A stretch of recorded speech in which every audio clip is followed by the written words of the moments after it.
Hey everybody, welcome back to another Inner Sleuths live stream. We are on the heels of the new year. It's going to be a good one, I think. I think we're going to have a lot of fun going into 2025. There's going to be a lot of cool things coming for PAX Day, and I know that everyone in the community is really looking forward to the future of PAX Day. But it's really great to see everyone here today. Thank you for spending at least a portion of your New Year's Eve with me here on stream. I'm really excited to theorycraft and talk a lot more about the things that they teased in the last update that we got from Mainframe. There's been a ton of roleplay that's been kicking off in Bloodhaven. I always say Bloodhaven is the town that never sleeps, and it's true. There's always something going on. And whether it be big or small, there's always some happening going on in Bloodhaven. It's really great to see you all here today. Thank you for stopping by the stream. As you guys know, we are coming off the heels of the 24-hour subathon. We absolutely smashed the 24-hour goal, just like we absolutely smashed the 1,000 subscriber goal. So thank you to all of my new subscribers and all of my new channel members, of which we have many new channel members because of the subathon, and many new subscribers as well. So welcome in, guys. Really great to have you here on the channel. If you guys would like to support my work, you can click that join button down below and join the ever-growing list of channel members who support the Inner Sleuth's work directly. I do greatly appreciate you. Click that join button. Even if you do not want to become a member yourself, but you want the opportunity to become a channel member for free, gifted by somebody else, it is a opt-in feature that YouTube has that you must opt in to be able to receive a free membership. All you have to do is click the join button, and then in the top right corner, you'll see 3 little dots. You click that, you click gift options, and then you can allow other people to gift you memberships. It's completely free, costs you nothing. And that way, when somebody gifts a membership, you are in the pool of eligibility to receive that membership. I'm not sure why it's an opt-in feature. I made a video on it because I was super confused by it until I figured it out. But if you'd like to be in that pool, go ahead and follow those steps. But if you'd like to become a channel member yourself, you can click the join button. There's 3 different tiers. It does support my work and allows me to bring you guys unbiased news about PAX Day and anything really. We covered Stridon yesterday. I think it was early this morning, actually. It's actually a pretty good game. I think many people actually will really enjoy that game once it's full release. This was just a play test, so it did have some bugs, it did have some issues and stuff, but it seems like a pretty cool concept, to be honest. It's not pure looter shooter, it's not pure extraction shooter, it's a meld of a lot of different genres that I think speak to many people out there. So if you guys are interested in that, make sure you check out my first look. It's not really a full review, it's just my first look at it over on the channel. It is down to the wire to get your last entries in for the giveaway. We're giving away a copy of PAX Day going into the new year. We've given away many, many copies of PAX Day, and this month is no exception. So during the month of December, and today's the last day, if you'd like to have a chance to win a free copy of PAX Day, or if you're friends, or if you know somebody who'd want to, all you have to do to enter is tell them to come and subscribe to the channel or subscribe yourself, and then leave a comment on any of my uploads during the month of December. So if the video or stream or anything took place during the month of December, if it's timestamped sometime during this month of December, if you go leave a comment on it, you'll get 1 entry into winning a free copy of PAX Day. If you go to another video, because you can only get 1 entry per video, but if you go to another video, another upload, and you leave another comment, you'll get another entry. And at the end of the month, well, I guess tomorrow, we will be pulling a winner. And it'll basically, I have a program that I'll pull up live with you guys, and it will choose a random subscriber and a random comment of theirs, and they will be the winner of a free copy of PAX Day. So whether you want more plots for yourself, or if you're looking to get into PAX Day but you just don't want to make the financial plunge just yet, now is the time to win a free copy. We've been giving away a copy every month for a while now, as well as special giveaways as well. So again, if you guys would like a chance to win, make sure you're subscribed and go leave those comments. Today is the last day for that. I don't have a new subscriber goal yet. I'll wait till the new year to figure that out, but I don't know what to aim for next. I mean, we got to 1,000 so fast, and then we just exceeded it. We absolutely blew it out of the water. So I'm not sure what to set the next goal at, so I'm just going to hide it. Just going to let it fade away, and we're not going to worry about that for right now. We're just going to have some fun and enjoy PAX Day. I've been working on the Blood Hall next door, trying to get it ready for our meetings. We have the Sanguine Council, our Knights of the Round Table, even though it's not going to actually be a round table. We have a lot of different things that are going to be held in there. That's where the Oath of Allegiance will take place as well. Tons and tons of fun RP kicking off in PAX Day. We got a ton of people in chat already. It's really great to see everybody. We got Neospy, EOTB, Waylo, Maven, Fadril, Reality Andy, John Longshore, German 3D Printing Nerd, aka Crash, Athena. Really great to see you all in chat, guys. My favorite thing to do is to chat with you guys and to interact with you and to read your messages and to answer your questions. So if you know someone who's looking at PAX Day and maybe they need a little more information, please send them my way. I love answering all of your guys' questions and comments, concerns. As long as it is in good faith, I love having that back and forth dialogue with you guys. So please do not be shy. Pop your messages in chat and I'll do my best to get to them I will always get to super chats. I do my best to get to all channel members' messages, as well as I try to read everyone's messages, but sometimes it starts to go by quick, and then I'll prioritize like channel members' messages and things like that, obviously. Athena says 4 hours and counting here. Oh, for New Year's? Hell yeah, it is 2 p.m. here, Central Standard Time in America. That's where I am, so we still have a ways to go. Burger, how's it going? Merry Christmas to everyone. I hope everyone had a great Christmas, and hope everyone's going to have a very happy New Year going into 2025. It's always weird. It's always really weird for me. I don't know, when the calendar spins over, and it's just such a strange feeling knowing that we are now in a new year. Speaking of time passing and entering into a new year, I have been working on a calendar of sorts for PAX Day. It's a roleplay thing, much like our roleplay gods that we have, our deities. But I'm working on coming up with a timeline for past events, almost like eras. I'm not ready to disclose them just yet, but they're coming along quite well. I have parody names for the different months, as well as ways to keep time through the eras, such as pre-early access, post-early access, pre-flood, post-flood, from the first wipe. It's kind of a fun way to quantify the passing of time in PAX Day. And I'm really looking forward to showing that all to everybody once it is in a state where it can be shown. I've also been working very hard on fleshing out all of the different deities that we have. We have a bunch of different deities over on our wiki. Some were made by some other clans. I've since modified some of them and added my own to flesh them out. They are guidelines, essentially, but they're just guidelines, that's it. They're roleplay that can be taken any which way you want, modified in any which way you want, to suit your needs, because that's what we're all about here at the Order of the Blood Brothers. We want everybody to have fun playing PAX Day however they want to have fun, as long as they're not like impeding someone else's ability to do stuff and they're being like trolls or anything like that, because we adamantly stand against trolls. But Burger, Happy New Year to you. I hope you've had a great Christmas, and I hope that you are looking forward to the new year.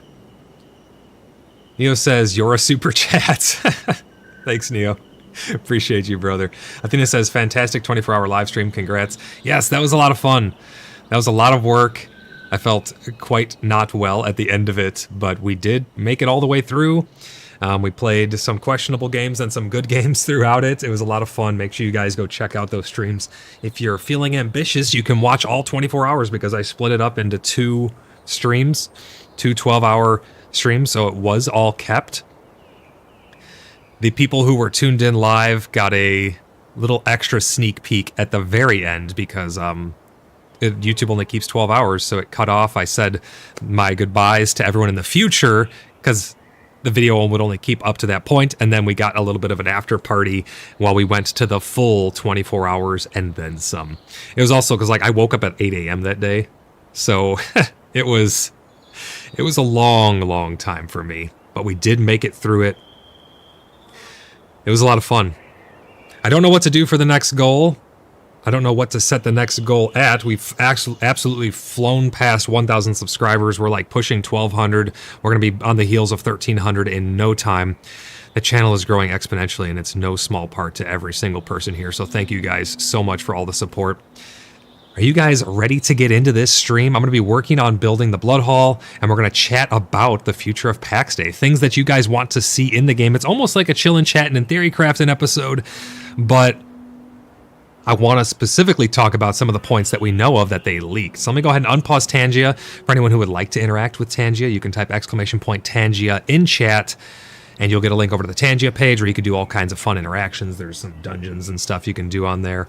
And if you would like to join the Order of the Blood Brothers, because you see how much fun we have and you want to take your blood oath, or if you just want to join the Cheeky Buggers United and be a part of our greater community, because again, we are a community first and foremost, you can type !Discord in chat.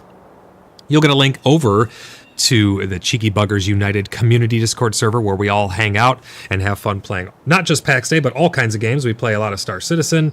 We play just all kinds of games together, pretty much anything we want to play at any given time. We just hop in and have some fun. We primarily play PAX Day and Star Citizen, but if that sounds good to you and you want to hop over there and have a place to call home, you can join the Cheeky Buggers United Community Discord server. If you'd like to take that to the next level and become a verified CBU member, you can head over to our website, type !website in chat now. We are forever recruiting. We don't turn anybody away because of an arbitrary limit or cap on numbers. So if you'd like to take it to the next level, go over to our website, submit an application. When you submit an application to the Cheeky Buggers United, you're joining our greater community. You will be vetted and verified, and then you will get the verified CBU member status over on Discord, which allows you to take part in anything that you'd like to take part in. So if you want to join the PAX Day clan and join the Order of the Blood Brothers and take up your blood oath, you're welcome to do that, as long as there's no conflict of interest, like, because we have some people who are in allied clans who become a verified member of our community, but they don't necessarily want to join the Order of the Blood Brothers, so that way we keep everything nice and neat there. But yeah, go over there, check those things out, guys. I'm going to unpause Tangea. We're going to get into this stream, and we're going to have some fun here today. Let's pull up our... I'm going to go look through the blood hall and show you guys. So I made this little back entrance. This is our guild bank. That's my apothecary right there. That's main, like pretty much Main Street right out there. I made this little side entrance, which I think is kind of cool. Comes up like this into this room, which is mostly unused. I need to put some more windows in here, and obviously I need some lighting. I need tables and barrels and all kinds of decorations and stuff. But this is coming along quite swimmingly. Here is the main hall. This is where a lot of meetings will take place. This is where we will essentially have meetings for the Sanguine Council, among other things. It's not finished yet. This table is going to be extended probably like all the way to here. It's going to be a very big table because we have a lot of members. Another back entrance. There's the front entrance over there. I've been working on this upper portion here. There's going to be tables and chairs, and I need more lighting back here, obviously. This is what I'm going to be working on today while we chat about the future of PAX Day. So if you guys have any questions, comments, concerns about the future of PAX Day, or if you have anything that you'd like to mention or talk about, please do not be shy. Again, let it rip, pop it in chat. We're going to talk about it. UTB, how's it going, buddy? He says, yo, ring in the new year. Exactly, man. Exactly. This is a little diplomatic office. This is where dealings can take place or meetings can be held for different diplomatic affairs. And there's a nice little balcony overlooking the apothecary, and you can see a little bit of the boardwalk back there, a little bit of the boardwalk over there. Still a lot of work to be done here in town, but it's coming along quite nice. Right over here we have a nice little viewing area. You can see down at Tyra's Spa. I wanted to have the Blood Hall have ample space to look down at whatever meeting is taking place, because we have a lot of members. We need a lot of space for people to be able to see what's going on. So we have this whole first floor here where people can be gathered around. Then you come up and there's another whole layer where people can be gathered around looking down over the meeting. Nice little seating area is going to go there. We have another balcony where you can see the moonlit market in the background there. We're going to fancy up this front part, get some stairs and stuff here, make this all nice and fancy leading into the moonlit market back there. We have a lot of events that are going to be going up on the schedule here in the near future. We're going to be hosting the Festival of Realms, which is our seasonal, where we're doing the winter solstice one. We are going to be getting the moonlit market ready to go, so make sure you guys are keeping an eye over on our Discord. We have sections for PAX Day events, public events, and private events over there, so make sure you guys are checking that out so you never miss an event upload. We have our new barracks, thanks to Fadril. Fadril, thank you so much for building the barracks. It is absolutely beautiful. Great place for new members to go and get outfitted with gear and things like that. Another little seating area back in here. I need to fix this pillar. It's coming through the ground a little bit. Again, more views down of the main floor there. And then let's go up one more time here. I'm going to be working on this. I'm trying to think of what I'm going to need. I need more lights. I need tables, chairs, all kinds of things. These I kept... I used to build windows like these until we started to get more fancy windows. But I like this spot to be these windows because it makes a good spot for archery, which is Overwatch. So you have the towers over there on the barracks, and you have the towers right here to keep Overwatch over the main road. Nice little area. And then we go up one tier higher into the loft area, which you can still see down onto the main floor. Nice dark little hidey holes up here. I'm sure Demon S will love one of these corners. But that's what we have so far. I just got done with some beam work. I really like beam work. It can really draw a whole build together, having some nice beam work. As you can see, I put some angled beams for supports. I like when things have an actual realistic feel to them. And having the support beams really ties it all together. So I'm going to go grab some materials. We're going to keep working on this place.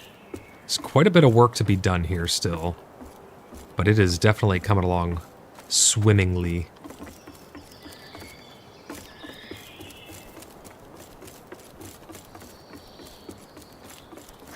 So the first thing that I want to talk about that we know of from the teasers was those biomes.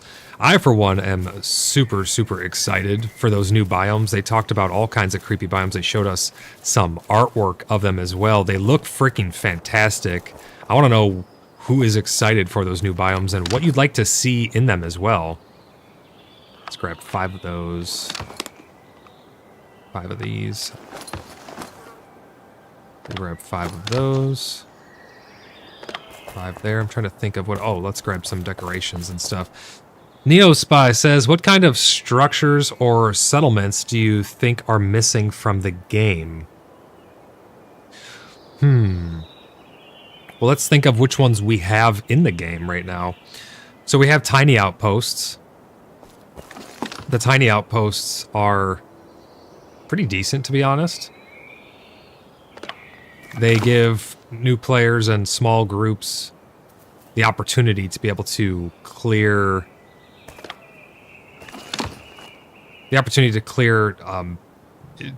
different NPCs to get gold and such. So I think that those are really nice for the game. We have medium and large size POIs, so people can scale the difficulty in which they want to partake in. So that's pretty good. And then we have actual full-fledged dungeons. I think what we're missing right now is we have Inquisition in the overworld. We have Zebians in the overworld. We have Zebian dungeons, but we don't have Inquisition dungeons or ghost dungeons. I'd like to see some dungeons specifically to many of the other factions. Hell, even a full-fledged demon dungeon I think would be kind of cool. I don't know how that would make sense in lore, because I think all of the demons that we currently have, like the imps, are bound to different masters, and that's why they're here in the world. I could be wrong on that, but let me know what you guys think about different faction dungeons. I think that could be a really cool addition to the game. Are there any tables that are... Are there round tables? I don't think there are.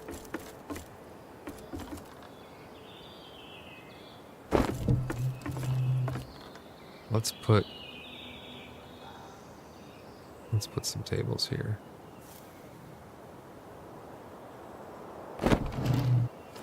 And then we'll grab some lights. Let's light this place up. Yeah, I'd really like to see Inquisition dungeons. Vidril says no, you'll need to design them.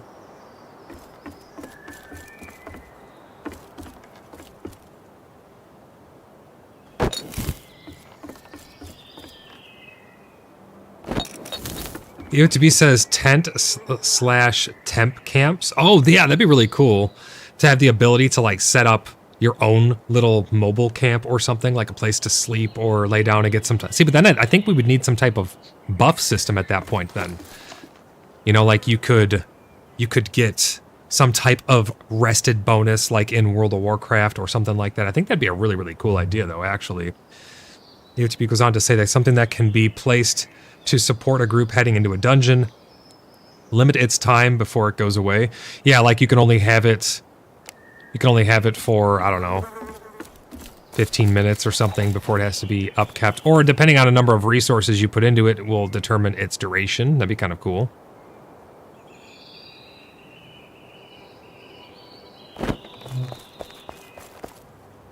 I'm making my own I'm making my own giant table with smaller tables.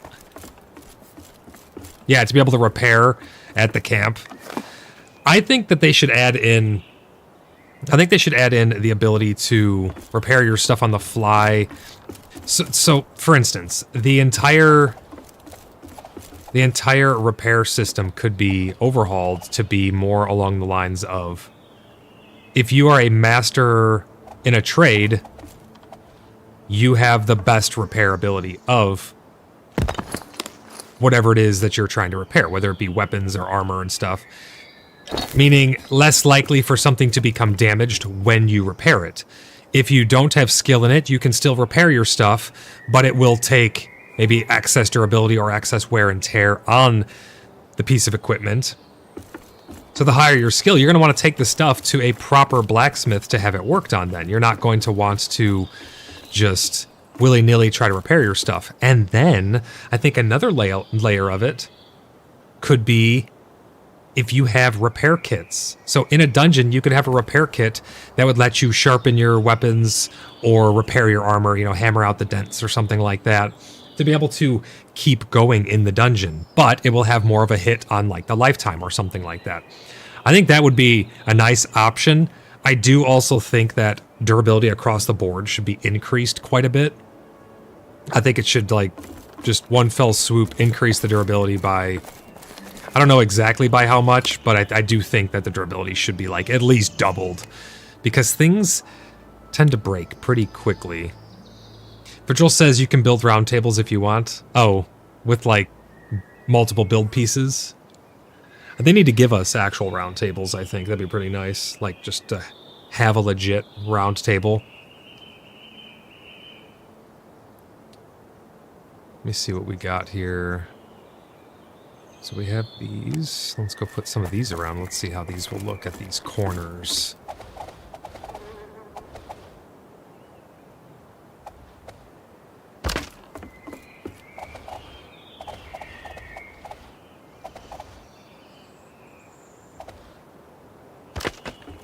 Hey, that looks pretty good.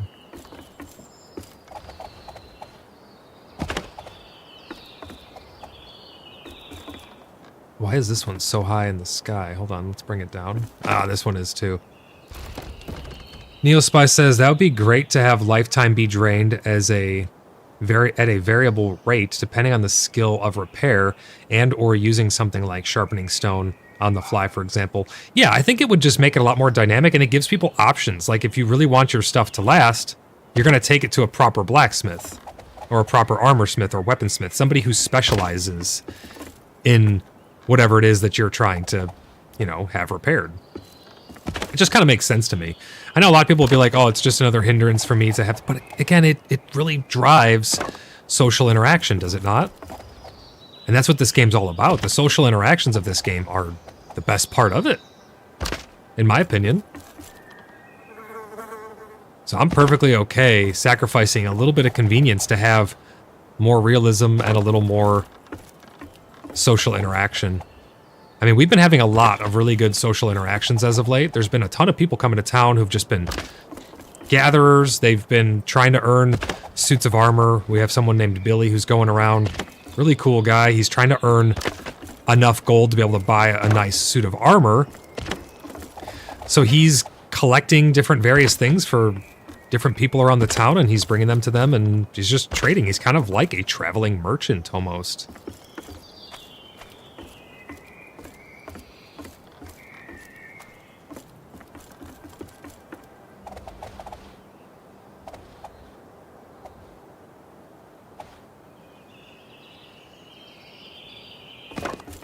Let's see how these are gonna look here.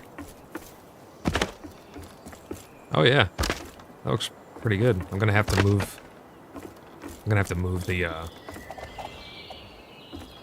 chandeliers, but that's okay.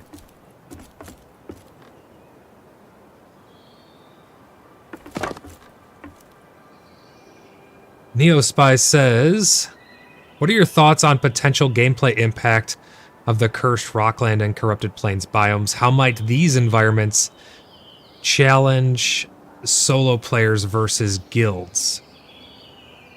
I do think that it's a good thing for solo players and guilds of all different sizes. It's like in any MMO, really. You have to have things for different types of people. Not everything is going to be suitable for every amount of people or type of person. It's why in other MMOs you have things that aren't normally fully combat related. You know, some people don't really even care about combat and they don't want to engage in combat. They want to do just the trade skills or something. So in terms of the combat interactions, I think that it's good to have multiple different scales of things. I'd like to see smaller dungeons that are actual dungeons. I'd like to see larger dungeons that are actually dungeons. I want to see raids where you go in with really large groups of people in order to take out giant bosses. I want to see world bosses. I want to see all kinds of content like that in this world. I think it's a great game for it. I think that it's literally primed and ready for such content. So I'm looking forward to it. I think we're gonna see world bosses and stuff eventually. But what do I think? Your question specifically was, how might these environments challenge solo players? I do think there will be people who will be able to go into these areas on their own. I think that there will be people who are just absolute beasts. I mean, look at Raz. Raz can pretty much go into a dungeon by himself. He's absolutely insane. So I do think that there will be something for everybody in the end.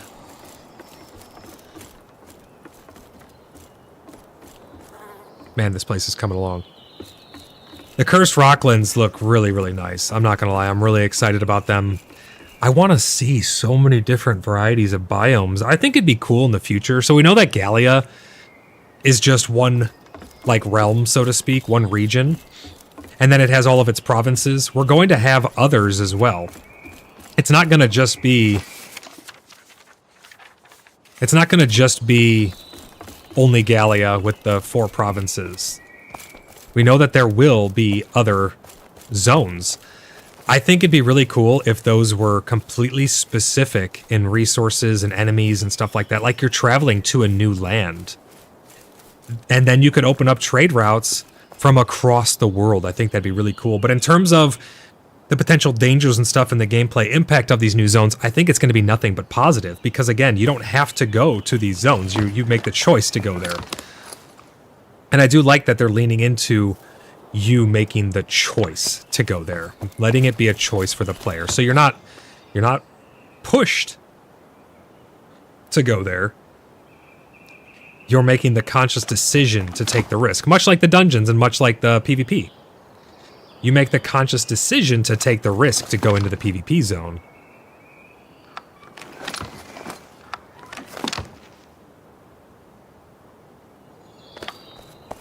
Alright, let's go decorate with these a little bit more. Oh, wait, hold on. I'm going to put some more.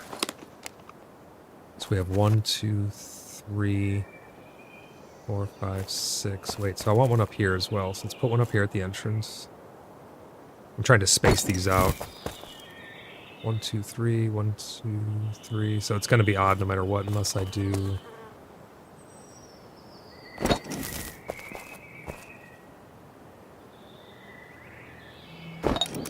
Maybe something like that. I don't want to put one on every single one until it's dark. See how much it actually lights it up. Neospy says, if the new biomes introduced unique resources, what strategies would you recommend for players? All of that considered? Well, I mean, if it implements new resources that are used for higher tiers of stuff, if you're a smaller clan and you're not able to, or a smaller group and you're not able to acquire that, you're going to have to trade for it. I mean, that's really your only option. If you're a solo player, you're going to be used to trading for all of this stuff anyways.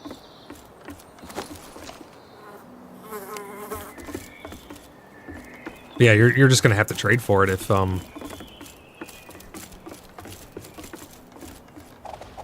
if you're not able to acquire it yourself. which I think is a good thing. I mean, I like the idea of having, again, those social interactions with players. It's a lot of fun.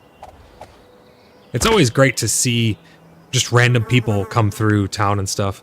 Neospy says, yes, alliances will become more of a requirement. I do think that being on good rapport with people will be, yeah, more of a requirement because trade routes are going to be important eventually. Trade routes are going to be very important eventually.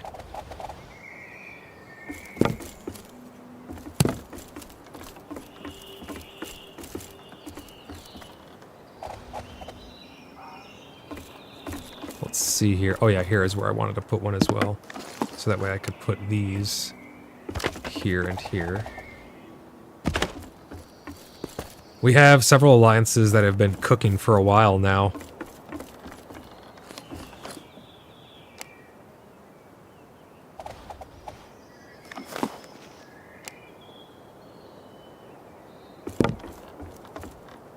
Alright, time to put some more support beams in here.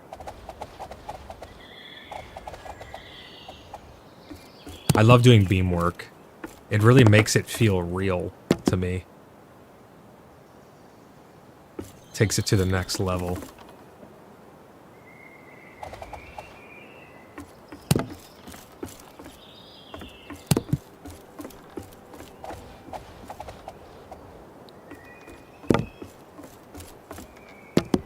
Let's see what else was in this update. So we've touched on the cursed lands. How they're going to be changing those. Are you guys... Who's excited for the new build pieces? They showed off a bunch, and I mean a bunch of build pieces. Who's excited for all the new build pieces? I'm not normally a really big builder. I enjoy building, but it's never something that's like my main focus. I know that we have a lot of people who it is absolutely their main focus. It's pretty much the sole thing that they do. I want to know who's excited for the new build pieces. There's quite a bit that they're going to be implementing. They don't have an ETA for any of these, but I would suspect that they're not too far off, to be honest. I don't see them being really, really far away. I'm wondering when we're going to get our next update. That's one of the big questions that I've had as well, is when do we think the next update is going to come? We saw the new windows. I think that the new windows really open up an opportunity for stained glass. I want stained glass. I'd like to see a glass blowing profession.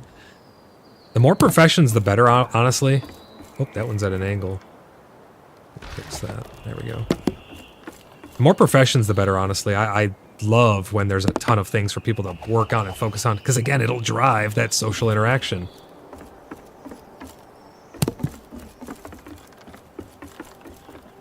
YouTube says January 7th, complete guess. Unfortunately, and not to be the bearer of bad news, even though it's just my guess, I think it might be longer than we think, which is okay. We're kind of used to it. I think it's going to be a little longer than we think, though, because a lot of the stuff that they talked about, it was preferenced with no ETA, no ETA, no ETA. So a lot of them, like especially the build pieces, they said there's no ETA on these yet, but they want to just show us some stuff, which I'm okay with. I love getting little sneak peeks and teasers and seeing all the different stuff that they're working on. I think we might wait till the end of the month, maybe. I don't think it's going to come in the first half of the month. That's just a guess. I really have no idea. It's all a guess, but I think these beams are turning out pretty good. Let's get this one right here.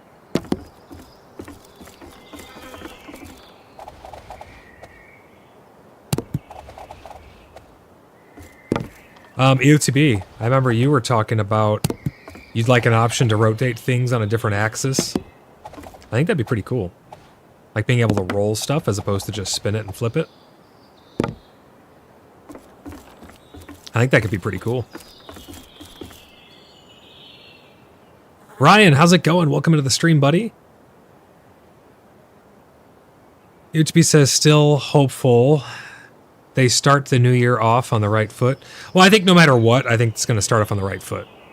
Even if we have to wait a little while to get it, I still think it's going to be a good update. None of their updates have been really, like, bad, to be honest. Some of them just take a little longer than some people are willing to wait, but none of them have been like, wow, what was this, you know? I really wish that we did not get that update. Like, no one's ever really said that. They've been quality updates.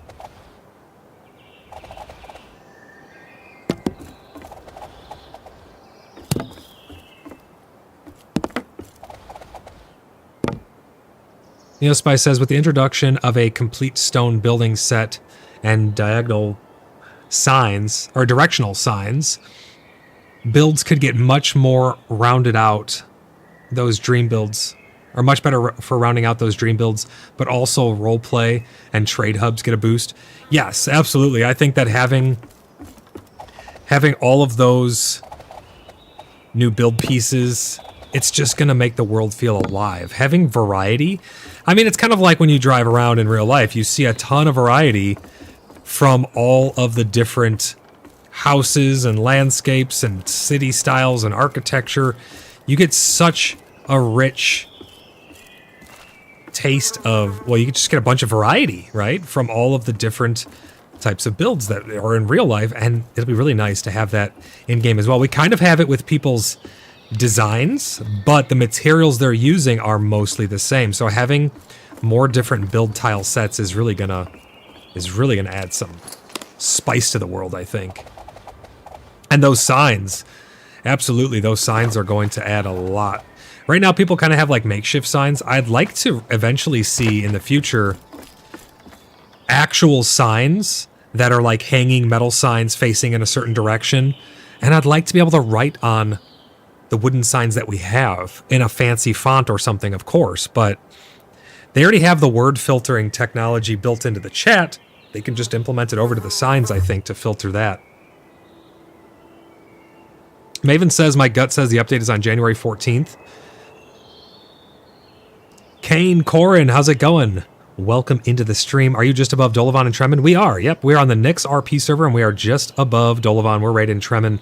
Same, pretty much the same place we were last time. I'll pull up my map here and show you. This is where Bloodhaven is, but pretty much all of Tremon, I'd like 90% of Tremon is Blood Brothers.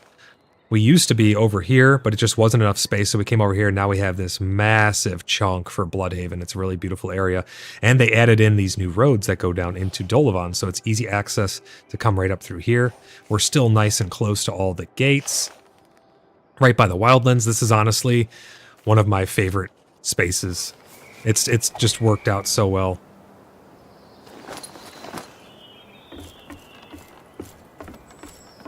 But really great to see you. Welcome into the stream.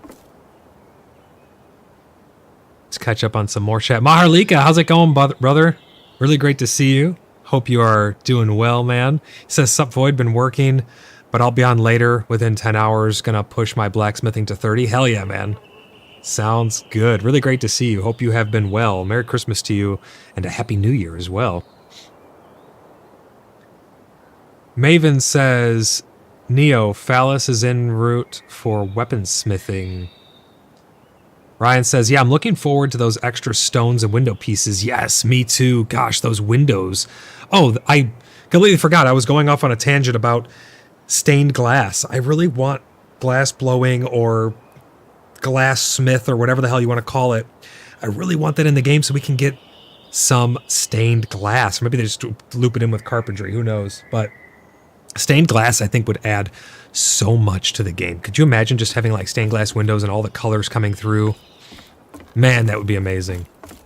I would love to see that become a reality. Stained glass would fit right in here in PAX. They would fit perfectly into the game.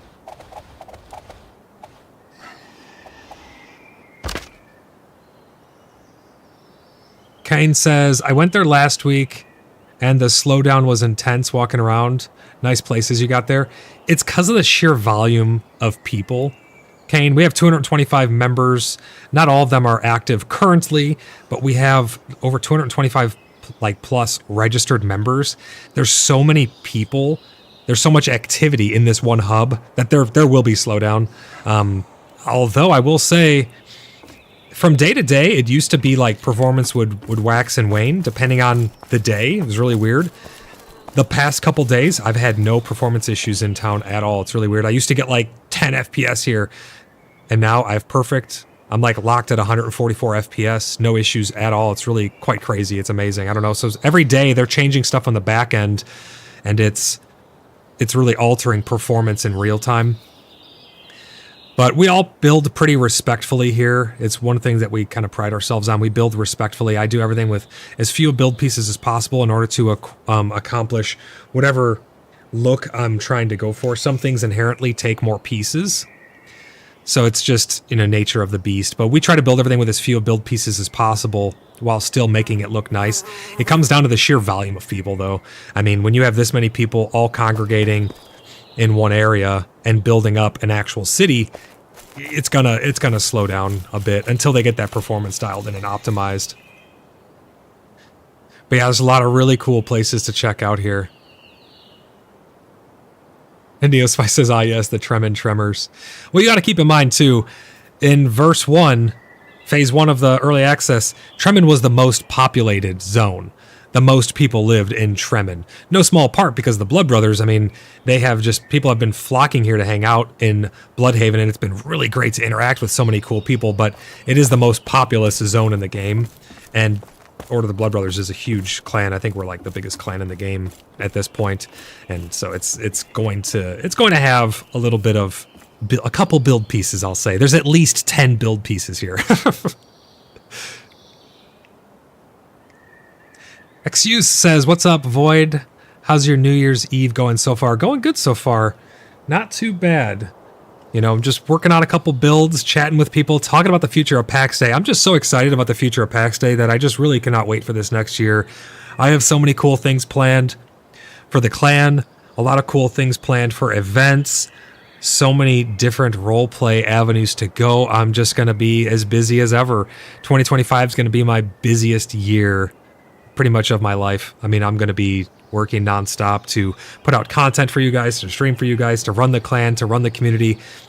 But I'm really looking forward to it. The future of PAX Day is really, really bright, and I'm so freaking excited for it, guys. So freaking excited. EOTB says the glass St. Paul's, huge, round, all sizes. I want stained glass so bad. I noticed that the nights are now more blue, which was what I really was hoping, and they brought back that mystical blue light at night. Really, really happy about that. Ryan says, honestly, I'd be quite happy for them to double the skills as long as they could make the crafts feel meaningful, as that would actually push people to try not and jack of all trade everything. I agree with you 100%. I think it's good when people specialize in stuff. I think it really will help the game in the long run. It will make it be what it set out to be, which is a social interaction game. Now, I know a lot of people are going to not like that. They're going to say, oh, well, we don't have as many people as you, so you just are thinking about yourselves. It's good for you as well because you'll be able to come and trade. Trading is going to drive that social interaction. It's going to be a big part of the game.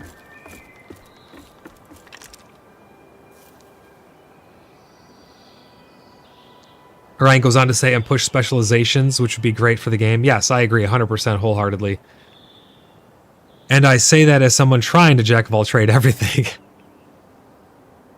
10 million grins. Kane says, I hope they allow markets to buy from players stuff you need. I'm hoping they allow markets to buy from players stuff you need. What exactly do you mean there, Kane? Because right now you can go to stalls and buy things you need from their stalls. Are you talking like maybe like work orders? Because they did say that work orders will be a thing. Oh yeah, so that's what he was talking about, Ryan. Buy orders. Yeah, work orders and buy orders, those are going to be a thing. Personally, I think it'd be pretty cool to have something along the lines of a bounty board. Can you imagine coming in town and like right here, or right up on that platform there, we have a nice little area in the middle, there's a bounty board.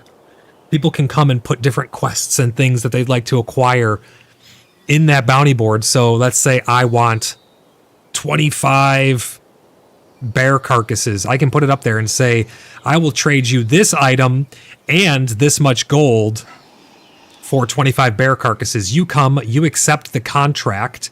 It's a physicalized contract, maybe, because I like physicalized stuff. I'd like them to physicalize the gold. And then you take the contract, you go kill the bears, you fulfill the work order, you come back, you fulfill it, you get the reward, and the items go to the person. It gets maybe held there. You come and, you know, collect them or whatever.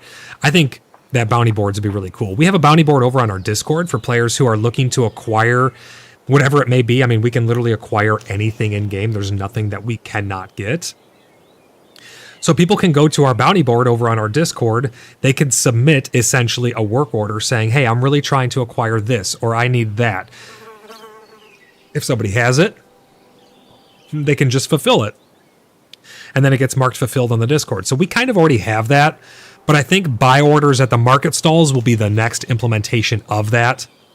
I think you'll be able to go to the market stall and say, hey, this is outside the apothecary. I'd really like 10,000 potions. I know it's a big order, but I'll pay you this amount. And then you can work towards fulfilling that. And then you can go ahead and submit and fulfill that work order. I think that's going to be like the first implementation of it. Athena says, what if 2 professions have 40 minimum level, 2 more at 30 and 2 more at 20? That was one of the ideas that I had brought up, that could be a way that they could soft limit or softer limit the professions. I don't know. I mean, there's so many ways that they could do it that I'm just not too sure exactly which way they're going to want to go with or which would be perfect again. I mean, I'm not a game developer. I think I have a pretty good sense of direction for things like that, but I'm not a game developer. I just have ideas, and I can just say when something doesn't feel right or when it does feel right. But I do like the idea of that. I do think it'd be pretty good for the game, to be honest.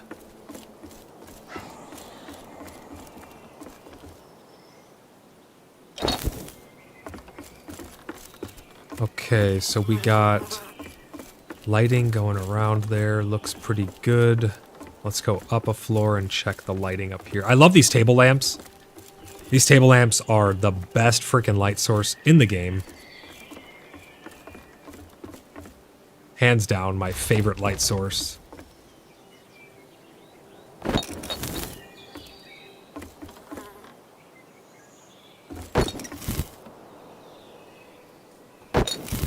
They're just so warm.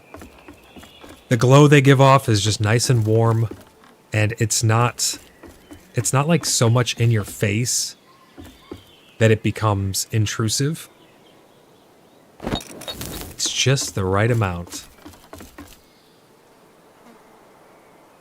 John says, what would be nice would be, or would have market stalls tell you what you have sold and bought. That is on the roadmap, John. They had talked about that. It's going to be a thing where you'll be able to see everything that you sold. You'll be able to see all the sales as they're coming through. There will be logs and stuff. They've shown it off a little bit, but they just said it's not ready yet. That's probably because of a database limitation, potentially. Also setting up mass upload, say 10 stacks of charcoal at once, not 10 times. Yes, I agree with that. They have not talked about that, but I would assume that that would come as a quality of life feature at some point. Yeah, I'd love to see that as well. But they did talk about having a log to keep track of all of your different transactions.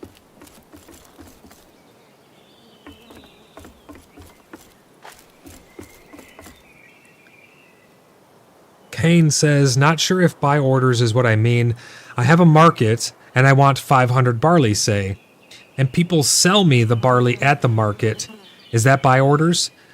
That could potentially be buy orders. We don't really know fully what they mean by their implementation. It could either be that, or it could be... Oh, there's barrels under here. I can put one of these on top. I can't really see. I gotta put one of these down first. Or it could be... Oh, I only have one. You go to someone's market stall and you request. Either or, though, to be honest. Either or.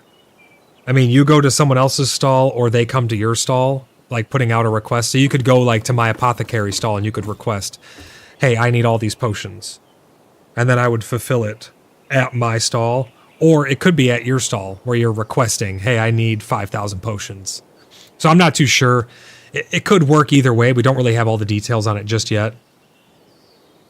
John says, I agree, Athena. You can't be a master of everything. Although, as Void says, alts are a bit sneaky. Yeah, and I don't want them to really push people towards having alts just to do more professions. Because I don't think that that should be like, oh, well, you have to play 10 characters if you want to have... If you want to have all the professions, you can. You just got to play 10 characters. I mean, that's what people do in World of Warcraft as it is. So it's like it's bound to happen. But I don't know. It's such a fine line. Like everything in this game, I always say there's such a fine line between too much and too little. I don't want it to be arbitrarily limiting and restricting people just because, you know. Blimpy, how's it going? Welcome to the stream, buddy. Blimpy says, oh, oops, I missed this. Was watching the Strident video. Oh, yeah, that Strident video is still pretty good, though. I mean, that game's pretty interesting. So just 23 hours to go on this New Year's stream, eh? Oh, my God. Oh, my God. No way. You're crazy. You're crazy. Maven says Neo Phallus is here. Oh, in town? Yeah. Okay, let's see what I need to build some of these walls. I'm going to put some more windows. Which ones are they? They're these ones. So I need clay and beams.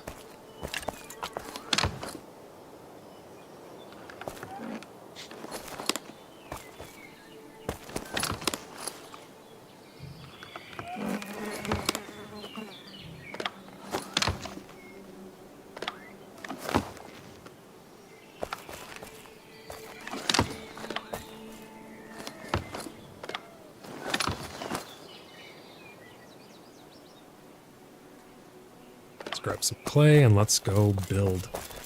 Athena says, how about sell stalls red and buy stalls green? I don't know if that's necessary. It just adds another build item and another thing to manage. I think you can do both in the same interface. They would just need to change the interface, right? So they would go from being one interface, how you see it right now, to being just multiple. You could even have things that you click between within the interface. And I think it'd be okay. So I don't think having a specific stall for it. I mean, they could do that, and that would work, but I don't know if it's necessary.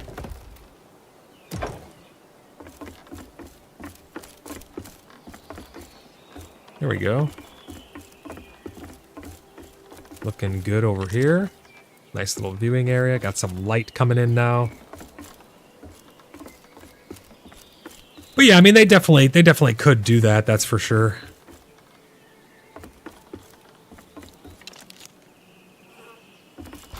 Kane says, I also hope they can come out with market counter to be placed inside stores like my tavern by the home shrine and be able to sit on chairs and have a brew. Sitting in chairs, they showed that off. We covered that here on the channel on PAX Cast.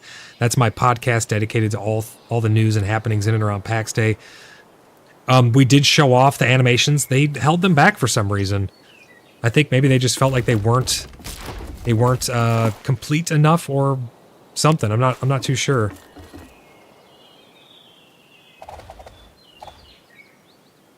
I thought they looked really good, and I cannot wait to get my hands on them. I don't know if that feels too closed off now, though.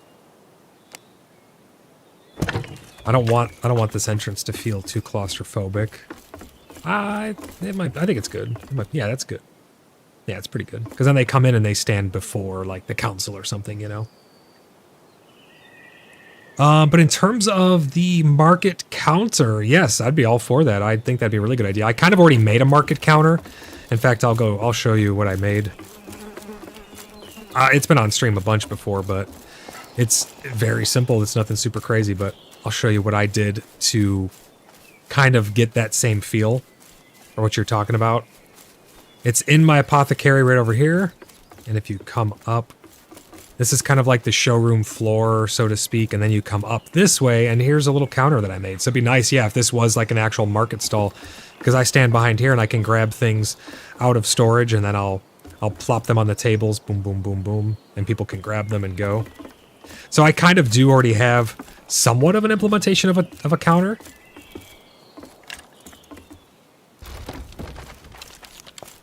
Yeah, it'd be really nice to have legit counters and other different types of things that can be used to sell stuff, and not just the stalls that we have. But it's the first implementation, right? There's going to be more.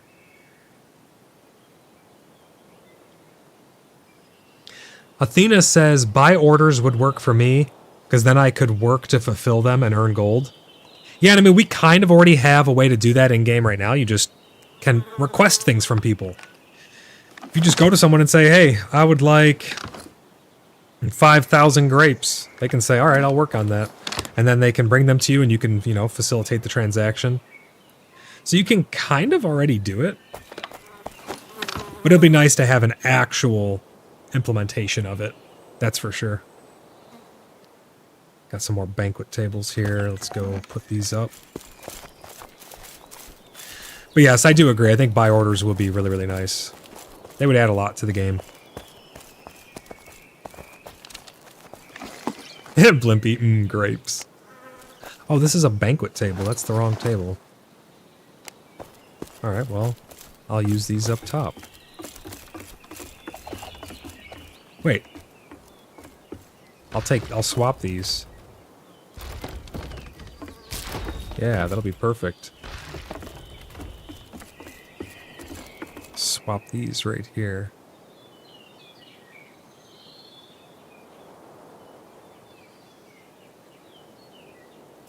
Right about there. Beauteous.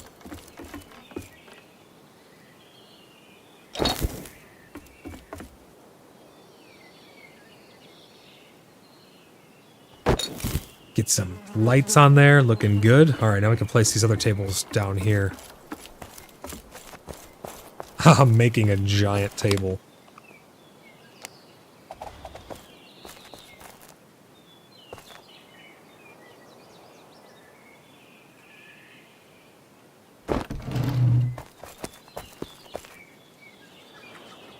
You gotta place these ever so perfect. Hey, hey, not bad. This is looking pretty good. So right here, main entrance, you'll come in. And you'll have the council. I don't know if I'm going to keep these walls down here or not, because this is kind of like a little back room, but this could be used for like... This could be used for something separate. I'm not sure.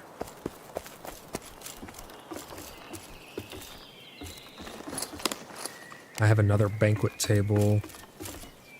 Where's this one gonna go? Could go here. Yeah, this is go right here.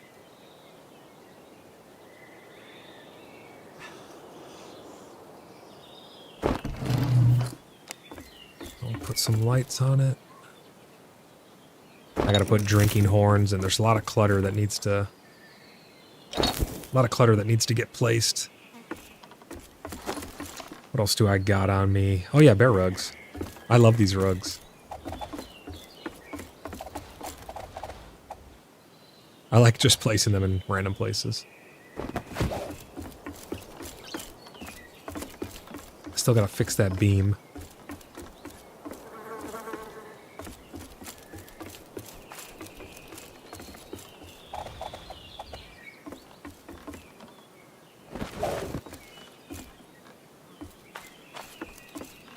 I like the landings to have bear rugs on them. They look kind of nice. What else did they show off in the teaser? So the building pieces, they look pretty sweet. I'm super excited just to have the variety alone. I mean, those balcony pieces and the windows, they look super, super nice. I think it's going to give us a use for the higher end glass. Which will be nice, because right now the high-end glass is not used for anything.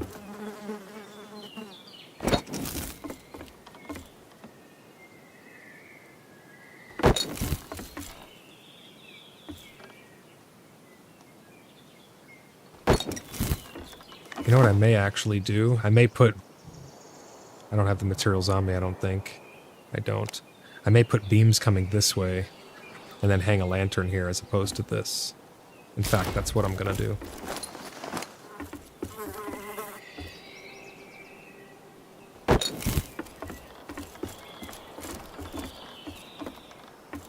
Let's go grab some wood to do that.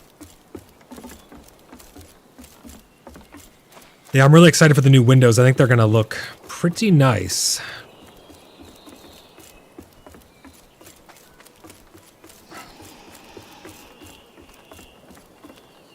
UTP says, where do you want the round table and what size? It's based on the full or short flat parts. Honestly, I think the square table, how I'm building it, looks pretty nice. I think that's working out pretty decent, actually.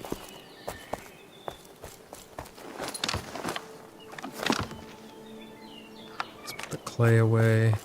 We got a little bit of stone to put away. And then, what do I need to make those beams? I think it's fine wood beams, yep.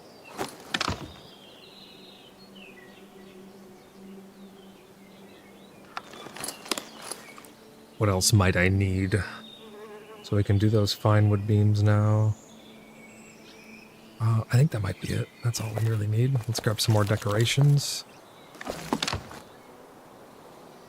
Some chairs. Get some chairs. Oh, some drinking horns. Hell yeah. A basket? I don't have room in my inventory. I'm full. What are your guys' thoughts on the specialized market stalls? How do you think those are going to be used? We've shown off the Alchemist's market stall and it looks really, really cool. I'm just not positive how they're actually going to be implemented. Do you think they're eventually going to phase out the general market stall and we'll have only specific market stalls? Do you think that's what their plan is?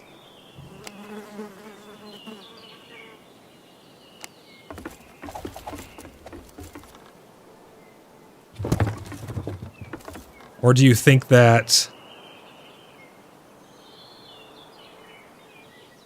Or do you think that they're going to leave both and it's just going to be another option for people to use? Just for aesthetics? Because that could be the case. It might just be purely aesthetic. Who knows?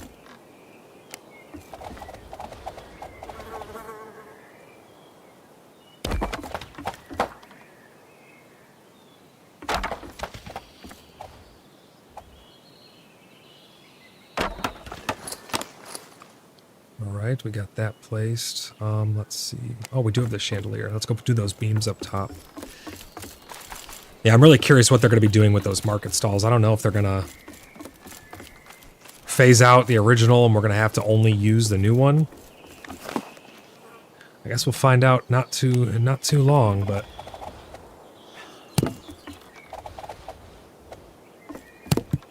Yeah, we'll go like that, and then we'll hang this right in the middle. Aha, looking good. All right.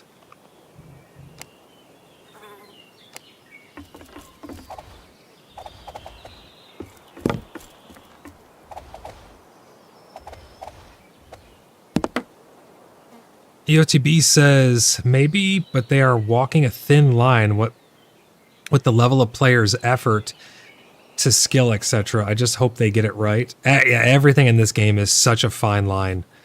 Everything is such a fine line. It has to be dialed in just right to where it's not too much, not too little, right in that sweet spot to make it feel just... It's like that with most games, with most things, to be honest. Too much or too little of just about anything can ruin or make something too cumbersome. I do think that the first iteration of things is always going to be normally the worst iteration, and then they'll refine it as time goes on. So I'm not like too worried about it or anything.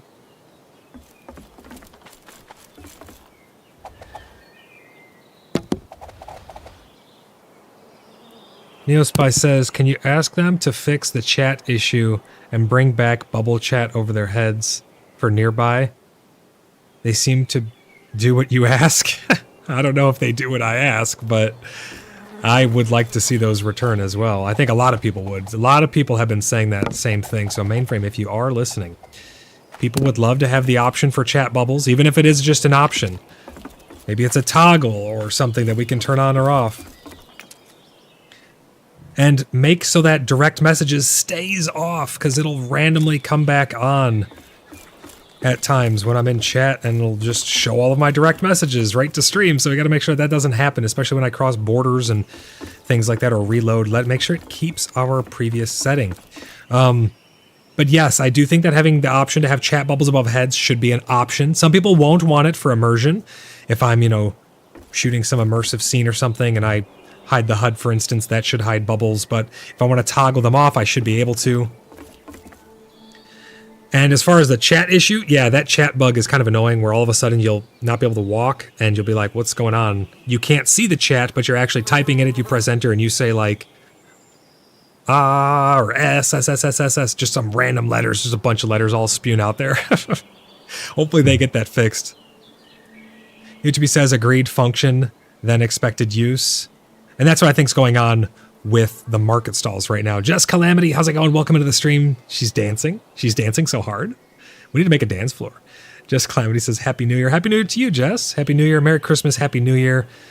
Happy New Year's Eve. We're going to do a New Year's just like that. Just like that, Maven. But yeah, we're going to be doing a New Year's stream as well, I think. So this is our New Year's Eve stream. We're going to be doing a New Year's stream as well to bring in the new year. Again, I'm working so hard on getting that time frame, that time, not really a timeline, but a way to tell time in PAX Day. Kind of like in Star Citizen, how it's the year 2954, 2955, and it mirrors over to the real world.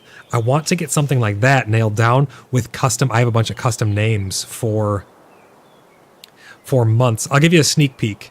It's a work in progress, and you can find this work in progress over on the wiki. If you type !wiki in chat, you'll get a link over to wiki.cheekybugger.net, which is our Wikipedia. It's our compendium of all things lore and roleplay. On there, you'll find Passage of Time. Passage of Time is a work in progress page where you can find the eras. But just as an example, for summer, for August, what if it's called Ember Peak? August could be referred to as Ember Peak, or July as Suncrest. So different names, different roleplay names that could then be implemented and used by players for roleplay to tell time in-game. It'd be pretty damn cool, especially if we get seasons in-game. If we get seasons in-game, it'll make it much easier to flesh out what I'm trying to make. And it may need to be altered in the future in case we do get seasons, because right now I'm thinking of just mirroring our timeline and putting things into eras. So, once we enter 2025, that would be the year 1 or 2 it would enter into for the new era. But if we get seasons in game, we'll be able to keep track of those seasons, and as the time passes, we can have an idea of what year things took place in. YouTube says snowballs and player fights. Do you mean player fights as in player snowball fights, or player fights as in duels? Because I really think that duels would add so much to the game, honestly. I would love to see duels, jousting, falconry, insert medieval times era game here. I just am so freaking excited for that stuff. I really hope that we get jousting and all of that coming into the game. This place is coming along really nice, actually. It's starting to feel like a great hall.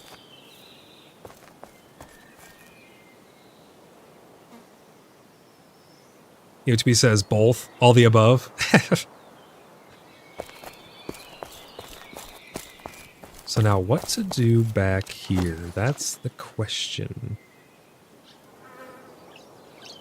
I need more tables. I'm thinking, what if you take these down?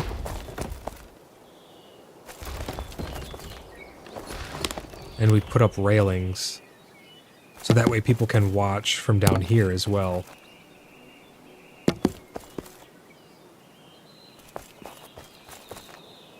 You would lose, so you're going to lose the aspect of division through here, and it's not really going to be its own room anymore. You have even more viewing space, and that's what this place is all about. It's about viewing whatever's taking place there.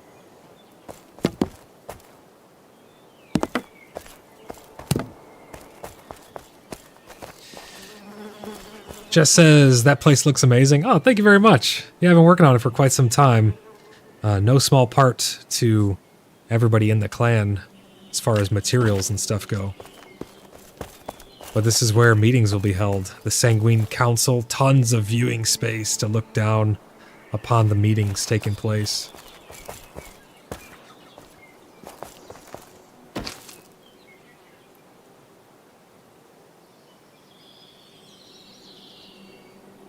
Neospy says, what's your dream settlement build in PAX Day?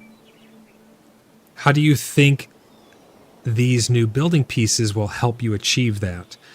I don't think any of the new building pieces will really help to fully achieve my dream in-game. My dream in-game for buildings is to be able to have basements, proper underworlds, undergrounds, secrets, all kinds of creepy hidey holes. I love stuff like that. I have many in my builds, and I try my best to implement them in a way where they are hidden, but it's really hard to do right now. And I think if we had tools and more build pieces and the ability to maybe even build underneath the map or something to some limited extent, maybe they could have a structural, how the structure goes up right now with structural integrity, they could have something like that where it goes down with structural integrity. I don't know. It's just a guess. I'd also like to see that in V Rising, but I really would like to see basements and more abilities to have secret things. I'd like to be able to walk through tapestries, maybe even walk through vines, so that way you could have secrets hidden behind things. Yannick! Thank you for becoming a junior sleuth. Yannick says, hello from Arendor. Great to see you, Yannick. Welcome into the stream. Great to see you again. Thank you for becoming a junior sleuth. If anybody else would like to become a channel member themselves, you get all kinds of perks. And if you link your Discord to your YouTube, or rather your YouTube to your Discord, you can get all the perks over on our community Discord server. There are a bunch of things that you can get access to, such as special emojis and things like that. So Yannick, thank you so much for that. Yannick says, call me Elric, though. It's hard for me to keep all the different names straight. In-game name, Discord name, YouTube names. Everyone's got so many different names, so I tend to just, I'll probably end up forgetting. I always do. And then I call people whatever their name is here. But welcome in, Elric. Really great to see you, brother. I hope you are having a great day so far. I hope you had a great Christmas, and I hope you are having a great New Year's Eve so far. Let's get some more lights put up here, but I really appreciate you. And guys, you'll get added into the credits. There was a ton of gifted memberships that went out recently. If you were gifted a channel membership and you would like to carry it over, if you carry it over, you will go into the credits that roll before and after stream and after curated videos, as well as get all of the other perks that come along with it as well. But really great to see you, Elric. Stefan says, hey, Stefan, how's it going? Welcome into the stream. Great to see you as well. Ton of people hopping in for this New Year's Eve stream. I need a little more light in this corner right here, I think. Might punch out these two walls, but there's a bunch of vines on the other side, so it might make it a little more difficult.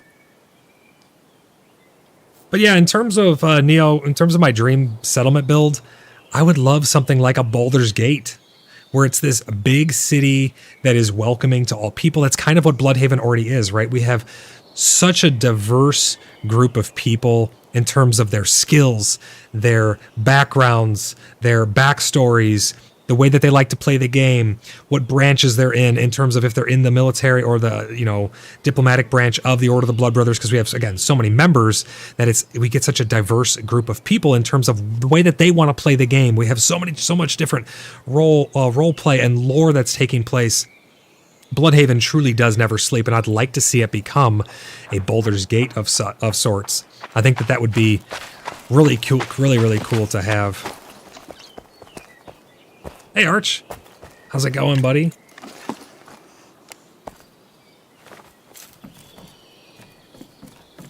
What if we put one of these at every other seam? But what I would need to facilitate my favorite build would be ways to have little secrets. U2V says fireplace or open spit for light and heat and such. That's a good idea. I could put a fireplace in here somewhere. I did build a fireplace before. That turned out really good, I think, actually. Arch says, sir, I have the hauberks you requested an order from the north. Oh, okay, okay.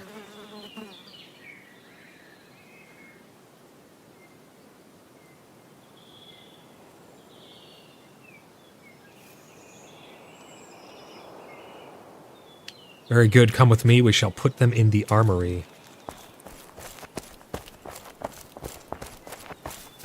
Thanks for picking those up, Arch.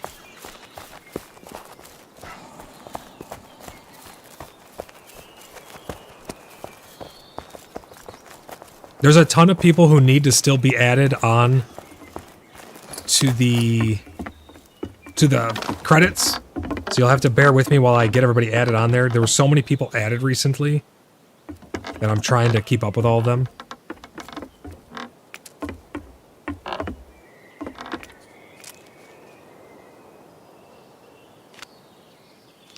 Perfect, perfect. Look at this. Beauteous. Thank you so much.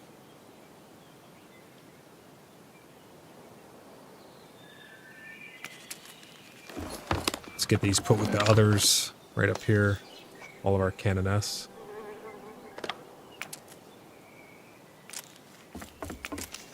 He says also fill the containers out front with things it may need organized.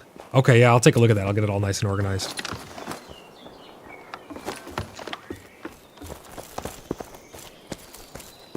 Oh, these ones? Oh, wow. Holy shit. Nice. Very good. Thank you very much. Appreciate you. Blimpy says, Subathon was a good success. I hope you recovered from that quickly. Yeah, no, I'm good. I'm good. I am more than good. It was a lot of fun.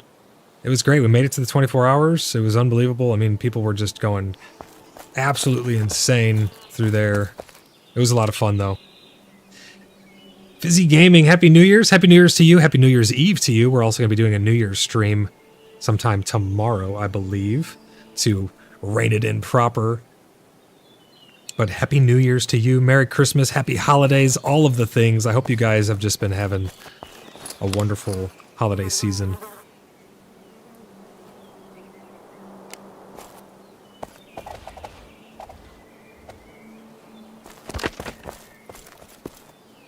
All right, let's flesh this place out a little bit more. I think these need to come down. Yeah. That looks pretty good right there. Fizzy says, hope to be on later today after put the grandkids to bed. Sounds good, man. Hell yeah. Look forward to seeing you. It's been a lot of fun in game. You know, there can be moments where there's low periods. And Elric, I saw you mention it as well over on your Discord. There could be moments where there's low periods in PAX Day. Just simply by the nature and the virtue that it is essentially early access. I mean, we're in a beta right now. You know, we are helping to shape the world around us, but I want people to not get discouraged by the rate in which the game is being developed. If you need to put the game down for a little bit, take a little bit of a break, if you need to wait for a next big patch or something, there's nothing wrong with that at all. There's absolutely nothing wrong with that. We will always be here, chugging away in PAX Day, having fun, making up our own stories and stuff, but I understand the need for some people to need to put it down from time to time, to take little bits of breaks here and there. Foot Drill, thank you for the super chat, brother. Stag and Willow Inn is open for all your New Year's party needs. Foods, meads, beds, and friendly patrons await your stay. See Fadril or Moon for details. Fadril, thank you so much for the super chat, brother. I really appreciate you, man.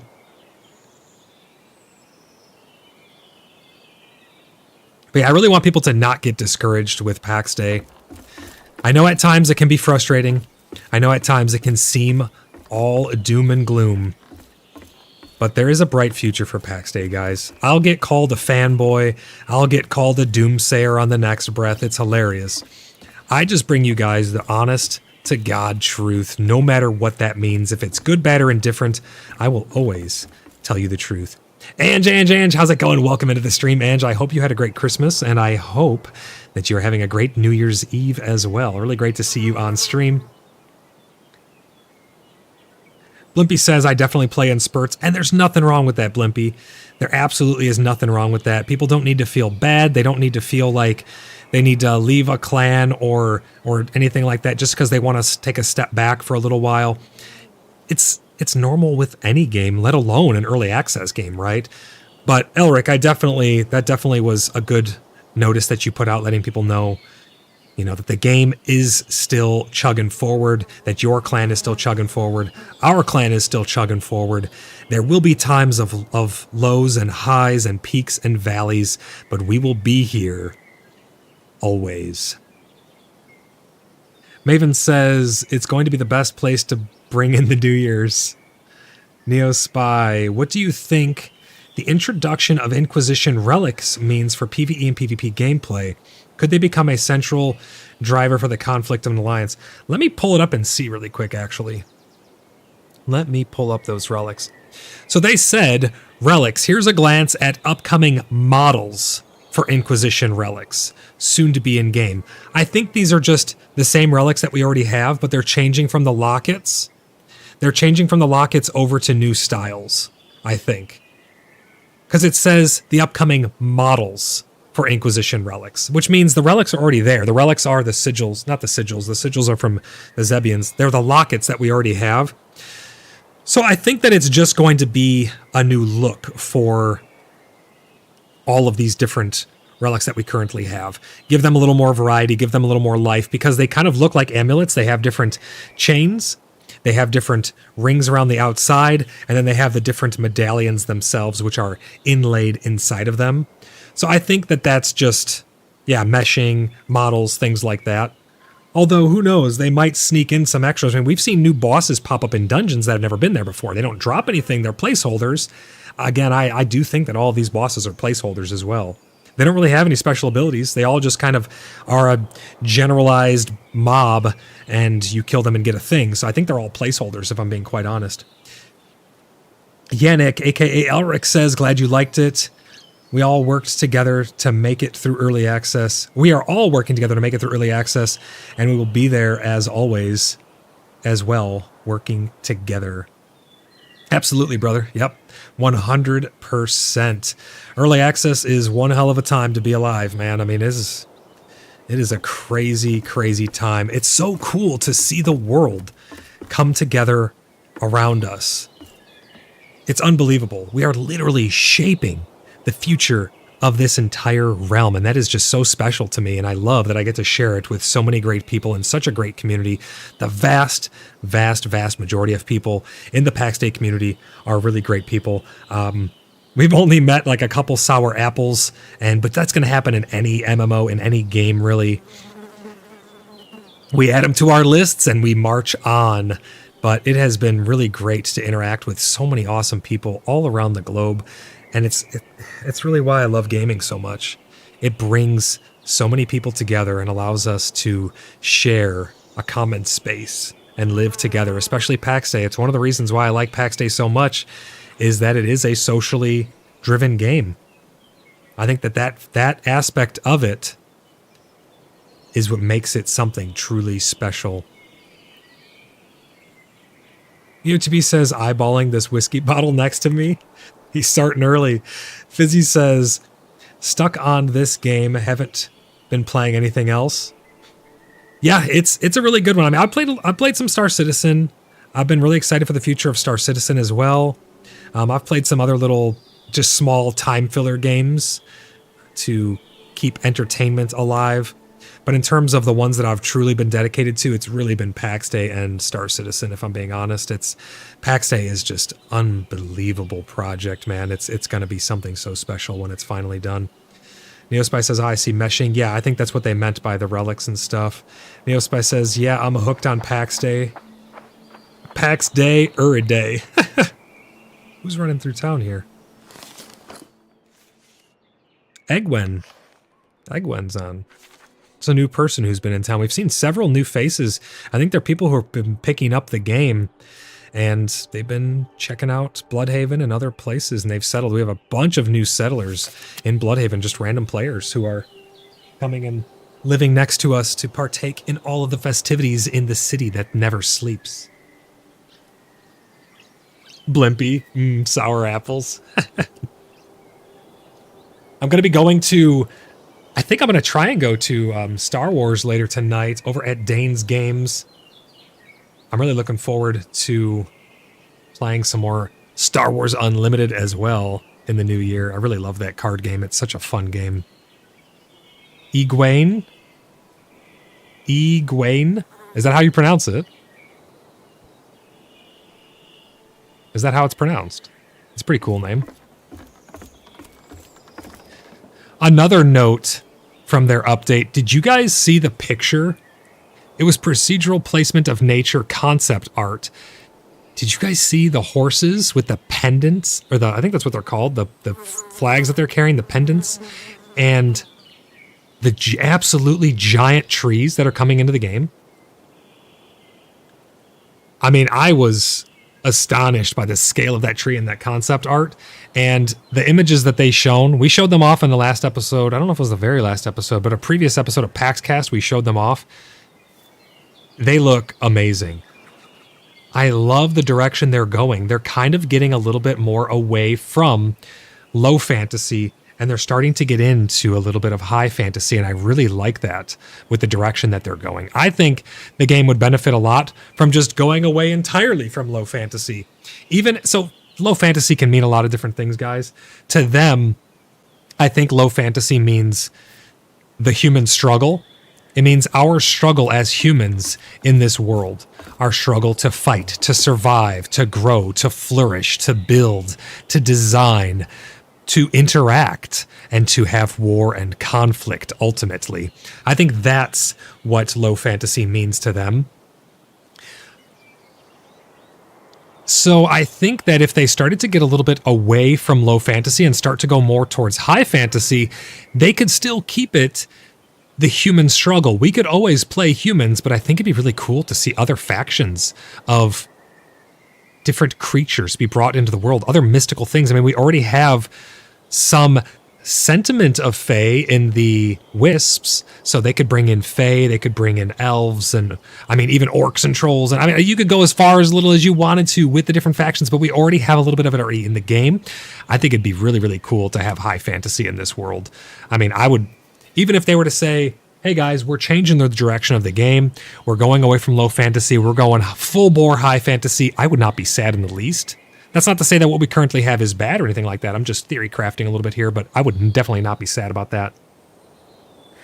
Ryan says, pennants look awesome. I agree that it looked really, really cool. Neospy says, the legendary trees in the Whispering Woods seem to hint at procedurally generated ecosystems. And that's kind of what they were talking about as well. How might this feature affect resource gathering and settlement planning over time? I really like the idea of Eco. I don't know if anyone here has played Eco. Eco is kind of like a Minecraft voxel-ish type game where the environment around you is shaped by your actions, your pollution, your over-harvesting, your hunting, and things like that. You can actually drive things out. You can introduce invasive species, and it is a living, breathing world based on the things that you do around you. I think that that would be so cool in a game like this, and that could just be a pipe dream, who knows, but I think that something like that could really benefit the world. And how would that change the ecosystem around us and gathering and stuff? It would make it so much more interesting. Because right now, you go out in the world and you explore and you find out where things are. Yeah, they've been shaking up the resource nodes and things like that, but truly, you kind of understand where everything is after a little bit of time. If that stuff was procedural in which it respawned, meaning you harvest something from like right here, it then would have an algorithm of where's the most ideal place for me to respawn at, and then it would respawn based on those parameters. I think that would be really, really cool to see.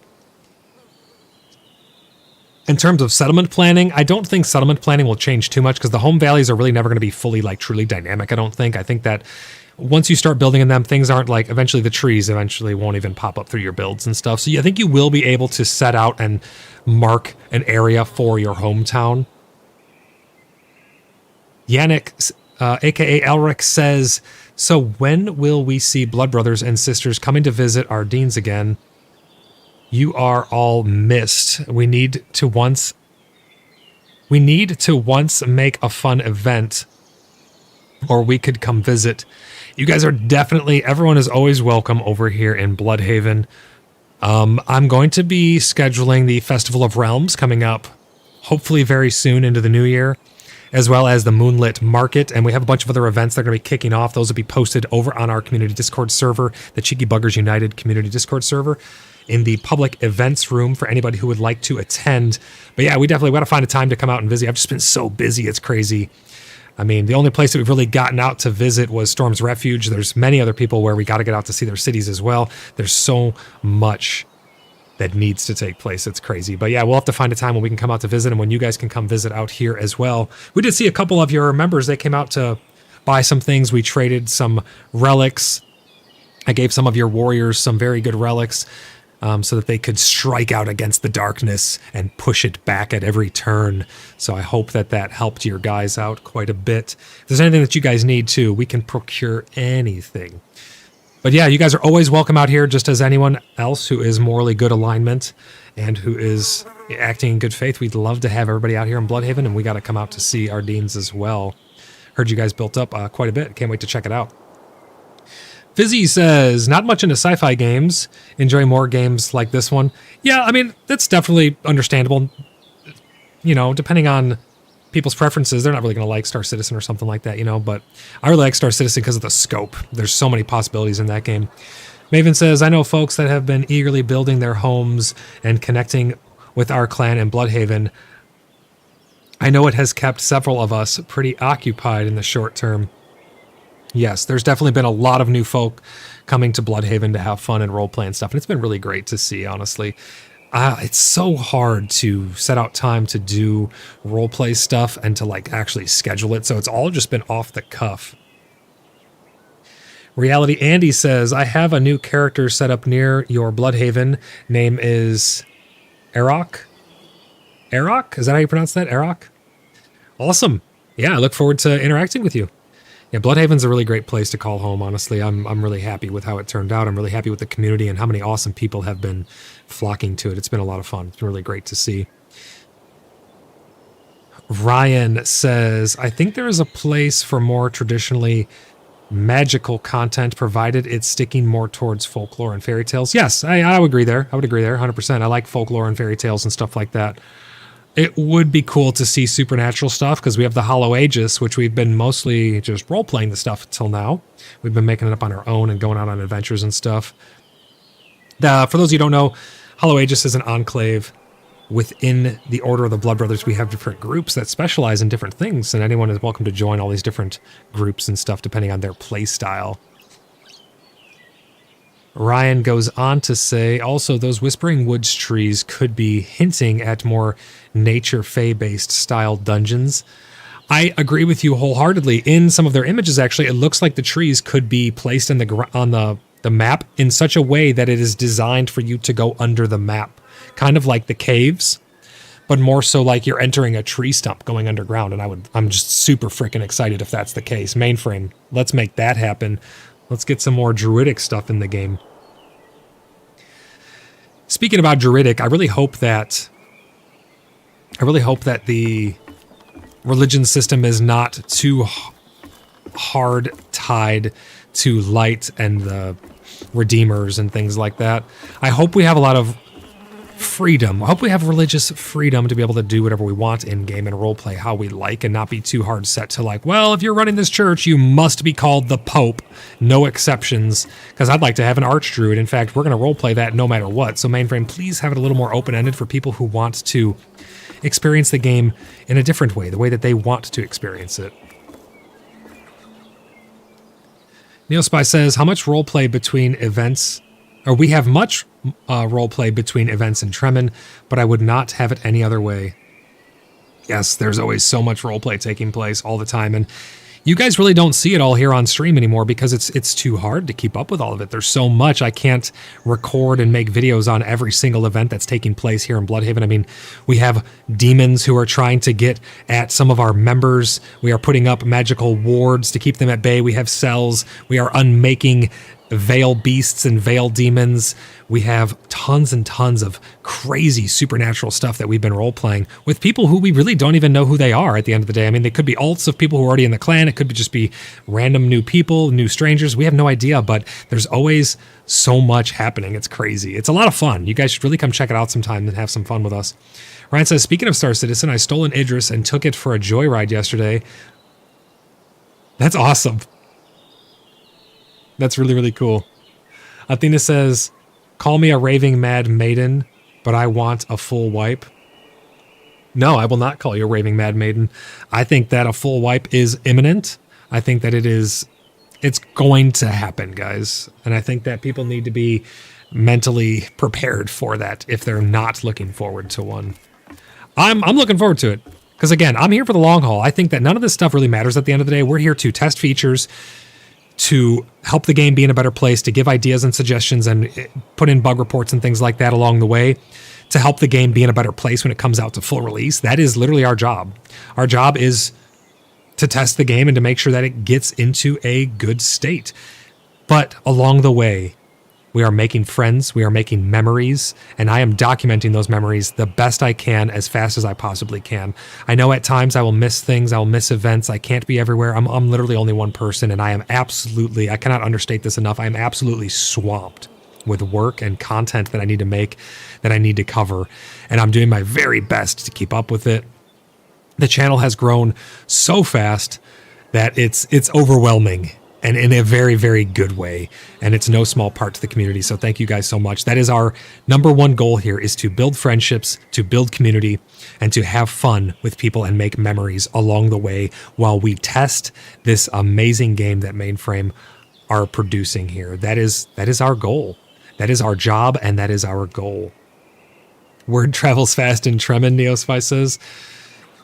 Oh man, it is so true, isn't it? Neospy goes on to say, I don't think they will do a skill wipe unless there's a major overhaul on itemization. I don't know. I think they might. I guess we'll see going forward, but Raven187 says, I would like to know how your clan handles RP. We are struggling with players saying they want RP, but don't do it actively or just in events and not acting themselves. We only have, so here's the rundown on how we do things here at the Order of the Blood Brothers and at the Cheeky Buggers United. I am an advocate for every single person in my clan and in my community. I am here for every single person. I'm an advocate for your feelings, for things that you are trying to acquire in game. I'm there for people emotionally. I'm there for them physically. I'm there for them in every single way that I possibly can, because I see my number one job as your leader and not your ruler is to be there for you and to lead by example. So I try to help everyone, even if they have a real life crisis. I'm there for anybody. If you guys ever need to talk about anything, or if you ever need help with something, even if it's real life related. I know we have several people who could be testament to that I am always there for every single person. Do not feel shy about messaging me. I may not get to it right away because I may be busy or I may be away from the computer. I'm very, very busy, but I'm there for every single one of you guys. I know this is a little bit of a tangent, Raven, but I'm gonna get to answering your question here. I'm there for every single person. That, first and foremost, I think is the most important foundation for our community, is having someone who is going to be there for you, a leader at the head of it, who is going to handle every single problem that you may have. I bear the burden of any drama that may come in. I make sure that I keep the community drama free by bearing that burden myself. I take it all upon myself to make sure that everyone is having a fun and enjoyable place to play games together. So if anyone ever has any issues, I always want them to come to me with those issues so that I may address them first and foremost and get them taken care of for you guys. When it comes to role play, I think the biggest thing is I am a huge advocate for freedom for people. I like people to have freedom to play the game that they want, so long as they're not stepping on other people's toes. That's when it would become an issue. We have basic rules when it comes to role play. We try to humor everyone else's role play as best as we possibly can, and we do not implicate anybody else in our role play explicitly. Meaning, if you come into town, I'm not all of a sudden going to be like, oh, this is Raven, he's my long lost cousin. He mines freaking custard out in the fields of Ardennes. Like, that's not something that we do. I'm not going to rope you into and tie you down to a role play. So people need to keep their stuff open-ended. They need to let other people engage in the level in which they're comfortable. We are casual with it, so some people take it a lot more serious and a lot more hardcore, and I try to accommodate that. And other people, they just want to have light, and some people don't really want to RP at all, but they still follow our basic rules, and they humor other people. They will RP that they're mute, or that they're a mime or something, or they're deaf, and they point to their ears and shrug and waddle off into the distance. So it's really all about letting people have the freedom to enjoy the game in the way that they want to. And I think that's why the Order of the Blood Brothers has grown so big, to be honest. I think it's why it's gotten to the scale that it has, because we embrace people's freedoms to be individuals. We don't have laws and hard set rules on a lot of things. We have some edicts that are to make things go more smoothly, but we are a band of brothers and sisters. I think that foundation is ultimately what is required in order to make for the best role play experience for people. But then in terms of actually handling RP, people handle it on their own. I mean, people have all kinds of crazy stories. And again, it's going to come down to the individuals, but people have all kinds of crazy stories. We had the Gwendolyn storyline. We have this demon storyline going on right now. We have all kinds of little tangents. We had people be sucked back into the veil, and I stepped through the veil in order to commune with a Velskavard. I think having an infrastructure of tools for people to pull from is very important. That's why we have our Wikipedia. So please take the time to check out our Wikipedia, Raven. You can type !wiki in chat. You'll get a link over there to a compendium of all kinds of stuff that people can pull from as far as rituals and gods and events and time frames and just lore, all kinds of lore. The more rich the lore is, the more people have to pull from in order to engage in the people around them. You know, we have titles, we have ranks, we have religion and stuff. We're doing rituals at different times, and people just take it upon themselves to embrace whatever it is that they are very passionate about. And I think that is where you get the best levels of role play from people, is when they are passionate about what it is that they're playing. You know, we have Demoness. She is very passionate about Arachnavar. She has shown her devotion to Arachnavar, and that really does shine through. She does a lot of things in and around Arachnavar, so that is in and of itself creating role play in the space. So I hope that answers some of your questions. If you have any more specific questions about role play and things like that, I'm more than happy to go more in depth. Oh, we got Moon here. I'm going to get to the rest of your comments here.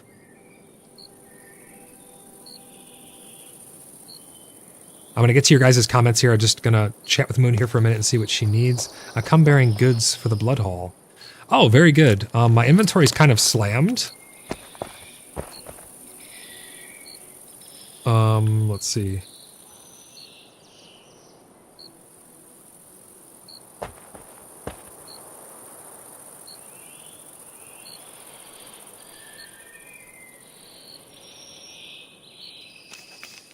I said, could you put them in the guild bank for me? I'm full at the moment. Thank you. You know, I think this needs a round table. It does. It needs a round table. It really does. But Raven, I really hope that answers some of your questions there. If you have any other specific questions, please don't be shy. Neospy says, Raven, it has taken time, and many people have come to me personally with that same feeling. You must continue to be creative and just do it. Reach out if you want to chat further. Maven says, absolutely. Ryan says, 100%. Raven says, thanks, Neospy. I don't see fun in entertaining everyone. Real life don't give me the time to do so. And that's you know, here's the thing.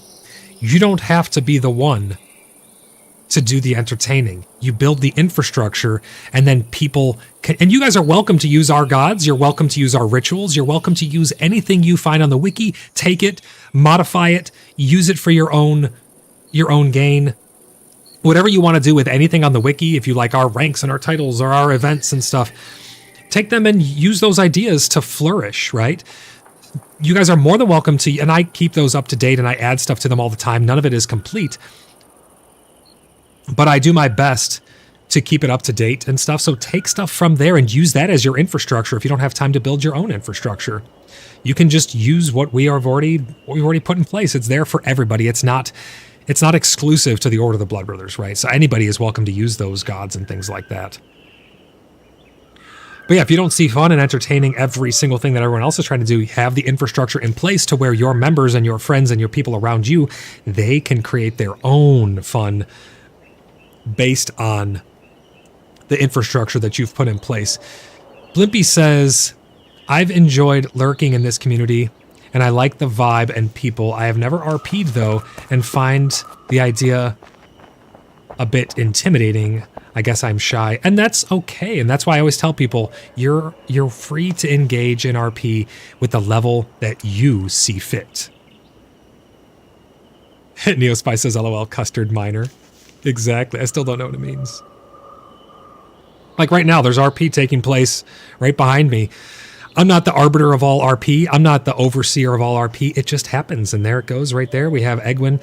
They're staying at the Stag and Willow Inn, and I covered their fee for the week, so that way they're room and board, so that way they can hang out there and they don't have to worry and stress. And that's just some random players who just stumbled upon in town.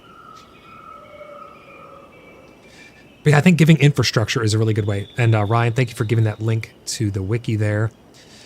Neospy says, Blimpy, yes, I started also with that lanky arm feeling and not sure what to do with them. Do you hang one thumb in your pocket or let them hang down at the side, insinuating awkward new feeling? Yeah, it can be a lot for people at times. God Silent Grace, great to see you, brother. Welcome in to the New Year's Eve stream. I hope you're doing great, man. Really, really great to see you. He says RP. I love RP. Raven says, I would like to see that, but there are not players like that. Just the core of maybe 8 players and the rest 20 are just PvEing. Well, and that's the thing too about being on an RP server. I always tell people, if you're coming to an RP server, you should have the understanding that RP does take place here. I never really liked the idea of people coming to the roleplay server just because it's the popular place. And I think that there have been a lot of people who have done that. They know that the Nyx RP server is going to be the only server really to play on because that's where the population is going to be. So there are people who don't roleplay who have come to the roleplay server. And I think that can create problems down the road where you have people who are just not willing to engage in roleplay and they're on a roleplay server. So it does come down to the individuals, Raven. It really does. But if you're wanting to roleplay, but others aren't, you can always find roleplay here in Bloodhaven. Absolutely. UTB says, someone place a chest on site. Where? Place a chest on site where? Athena says, everyone in Bloodhaven is unique character, very unique. It's one reason why I stay around. Yes, there's a ton of very unique people here. Mascus, how's it going? Welcome into the New Year's Eve stream, man. I hope you're having a great day so far. Welcome in. Really great to see you. It looks like a wonderful table to enjoy a sandwich at. I'm not moving around much because I'm trying to keep up with chat. I'm sorry if it's a dull thing to stare at or if you were being serious. I'm not sure. I'm trying to keep up with chat. It's absolutely flying. And there's only one of me and there's a lot of chat coming in. So I'm trying to keep up with it. I love it though. Keep it coming, guys. It's really great to interact with you. It's my favorite thing to do, interacting with you guys in chat. Let's see what else we have in chat. Here's a new view for you. We can look down upon Moon and Egwene. You guys can follow along with their chat here, their RP that's taking place. Ange is heading over to Tangia. Neospy says the other 20 will get jealous eventually. Maybe, yeah, you never know. Neospy says, Raven, bring the 8 to Bloodhaven and we'll show the light. Exactly, yep. Come on, hang out in Bloodhaven. We'll have a lot of fun RP out here, guys. You guys are always more than welcome. We got a Tangia dungeon. I got to get in there. I love these Tangia dungeons. Guys, these Tangia dungeons are free to join. It only costs the person tokens who creates the dungeon. It does support the channel, and it is a fun way to... You can get loot and stuff in there, and you get free interactions over on Tangia. To join a Tangia dungeon, you must already have Tangia pulled up. So type ! Tangia in chat, and then when a new Tangia dungeon starts, you click join up at the top of the screen. Let's keep up with the chat here. Mascus says, Happy New Year's Eve. Happy New Year's Eve to you. Tengu, really great to see you. He says, greetings, Voidlock and Blood Brothers. Happy New Year's Eve. Happy New Year's Eve to you. Welcome into the stream. Really great to see everybody. There's a ton of people filing into chat right now, and it's really great to see you guys. If this is your first time here for anybody, again, don't be shy. Hop in chat and have some fun with us. God Silent Grace says, or stop by our plot and visit. We'd love some visitors. Give you some old RP. Yeah, there's a ton of great RP places around the world. Blimpy Boy, I love that you keep up with chat. I try to. I really do try to. And that's why I always prioritize you guys, because that's what my stuff's all about. My stuff's about interacting with community, building community, and having fun with everybody. That is my #1 goal. Let's see here. Mascus says, no, just joking around. I really did like the sandwich table. Oh, okay. That's the blood hall. That's where we're going to have all of our meetings and stuff. I'm trying to make it as grand as possible. The table will eventually be bigger. Raven says, by the way, are you on Artemis? We are on the Nix RP server. The North America Nix RP server, and we are in Tremin, in the zone of carries. Limpy says, I think Void should go read Wheel of Time. Should I? Should I do that? God Silent Grace, there you go. There's the join, so you can get over to join the dungeons. When someone fires up a dungeon, like this right here, I've just fired one up. Anybody who's on that page now can just click join up at the top. They're pretty fun. They're a nice way to pass time.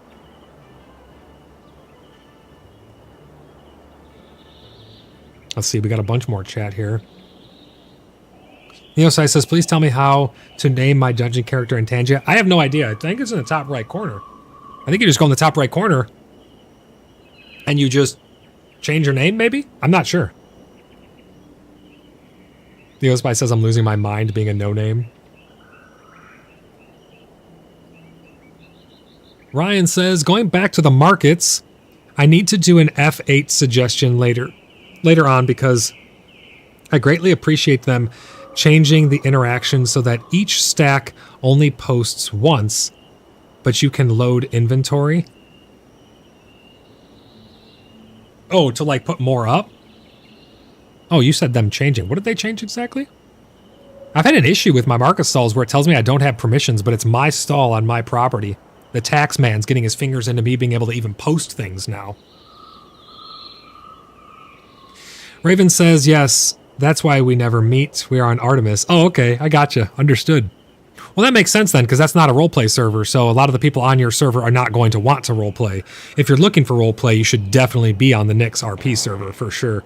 Neo, how are you going to fart on me? How are you going to freaking fart on me, man? Oh, it is RP. It's RP and EU. Gotcha. Okay, I didn't know that. Sorry about that. Well, then I'm not sure why there's 20 people who are not wanting to roleplay. I mean, you'd think everyone would at least remotely want to roleplay on your server. But again, I think people are gravitating towards the RP servers because they know that it's where everyone is hanging out. They know the popularity of roleplay servers. Let's see some more chat here. Ryan says, so instead of looking for 100 charcoal sales, I just see one, and behind it is 100 stacks. Oh, I see what you're saying, to have like infinite stacks of stock inside of there. Right. Yes, that would be much appreciated. I really like that idea, Ryan. And says Neo, when you have Tangia open, click in the top right, manage account, then your profile name, and you can update it. Yeah, that's how I thought you changed it. Blimpy says, I highly recommend Wheel of Time audiobooks, but it is a time investment. Well, if it's audiobooks, it's not as much of a time investment. But yes, still a time investment nevertheless. Raven says Artemis is RP but EU, no problem. Yes, 100% my opinion. Neospy says Europeans, shrugs. Oh no. Mascus, hey look, the fancy frog in the distance. Where's it at? Where's the fancy frog? I gotta go see it. You guide me. Mascus, guide me to the fancy frog. I'm gonna head outside, guide me over to the fancy frog. Raven says, also, they all said, and joining the clan to play RP, and then they are quiet. Oh, I see. So they joined saying they wanted to RP, and then they end up not RPing. Yeah, I mean, it does come down to the individuals. Oh, it's out the back? It's out the back over here. Is that the fancy frog right there? Right at the middle of my cursor. I think if you give infrastructure, Raven, and just maybe spark it a little bit here and there and get people involved. That's the number one thing is you got to get people involved. They have to want it on their own. They have to be the ones to want the roleplay. You can't force somebody to roleplay. If they're not feeling it, if they're not into it, then a roleplay server might not be for them. But if you give them infrastructure and you give them, if you plant the seeds, again, go over to our wiki, check out the infrastructure that I've put in place there for everybody. It can give direction, because it's hard to just pick up roleplay without direction, It's easier to add on and then build from something that already exists. Blimpy says, I think my clan chose the RP server because we thought it's less likely to have toxic players. That may or may not be true. Who knows? Who knows? Mascus says straight ahead. You were just looking at it straight ahead across the river, across the water. I'll go over there and check it out here in a moment. Scott Like Gray says, Raven, that's no bueno. Fizzy says, think there are like 13. Oh, there's like 13 books in the Wheel of Time. Gotcha, man.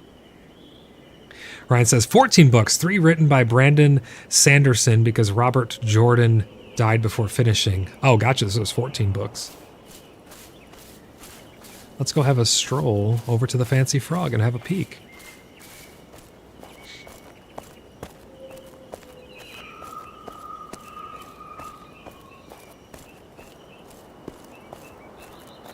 Mascus says, I read the first 5 and they were great. Need to jump back in on book 6.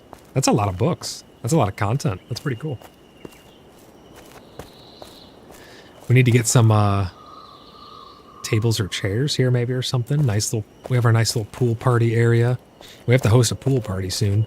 I love the boardwalk, guys. It's so freaking nice.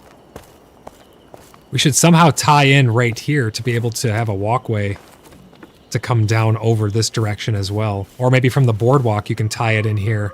Is this part of a plot? Katya's boardwalk. Yeah, right here we could put from the boardwalk an access coming this way. Would be cool to be able to get up into here.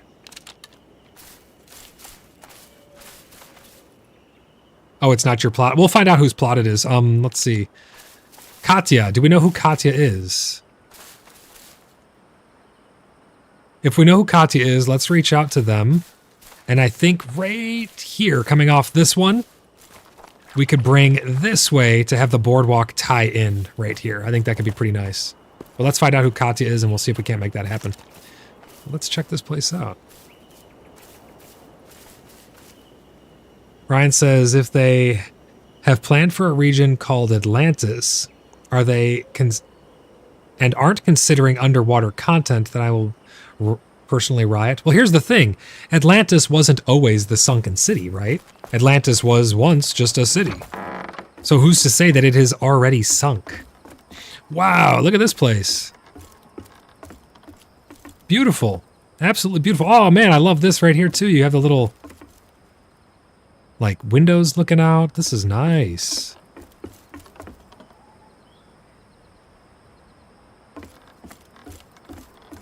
I love the clutter. This looks really good. Would you care for our finest Pinot Grigio? Nice. I love the layer going up to this dining area. Looking really good. Back entrance. Let's see. Very nice. Very detailed.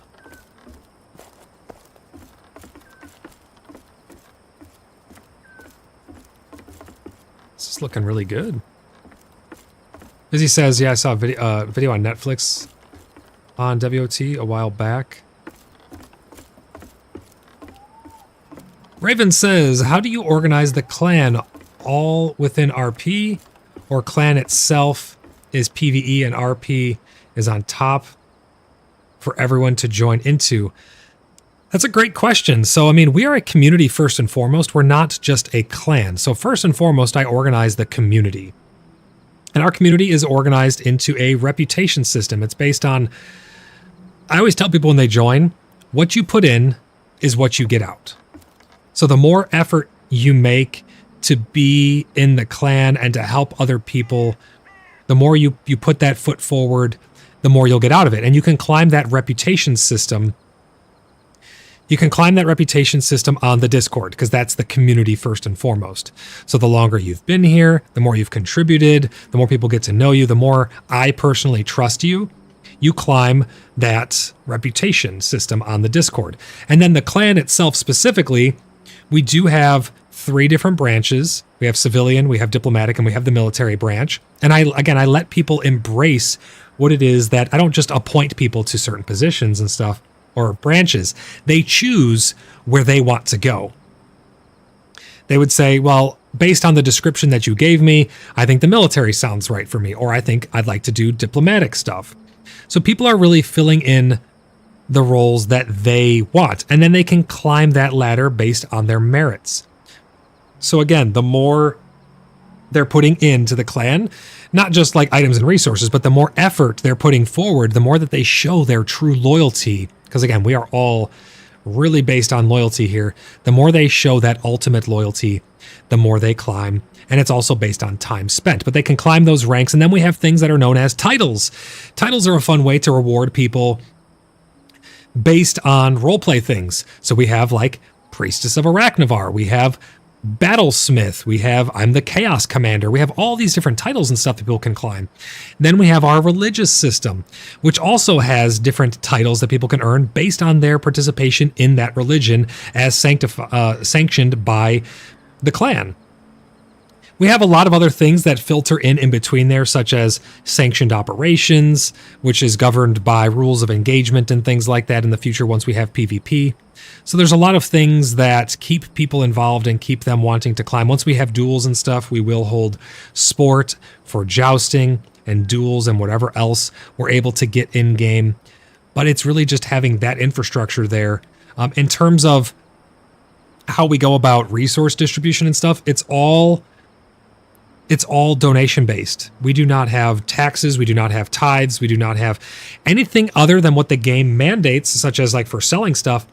We do not have any specific taxes or fees. We are a free people united by a common goal. The blood oath binds us ultimately, and we become brothers and sisters through the blood oath.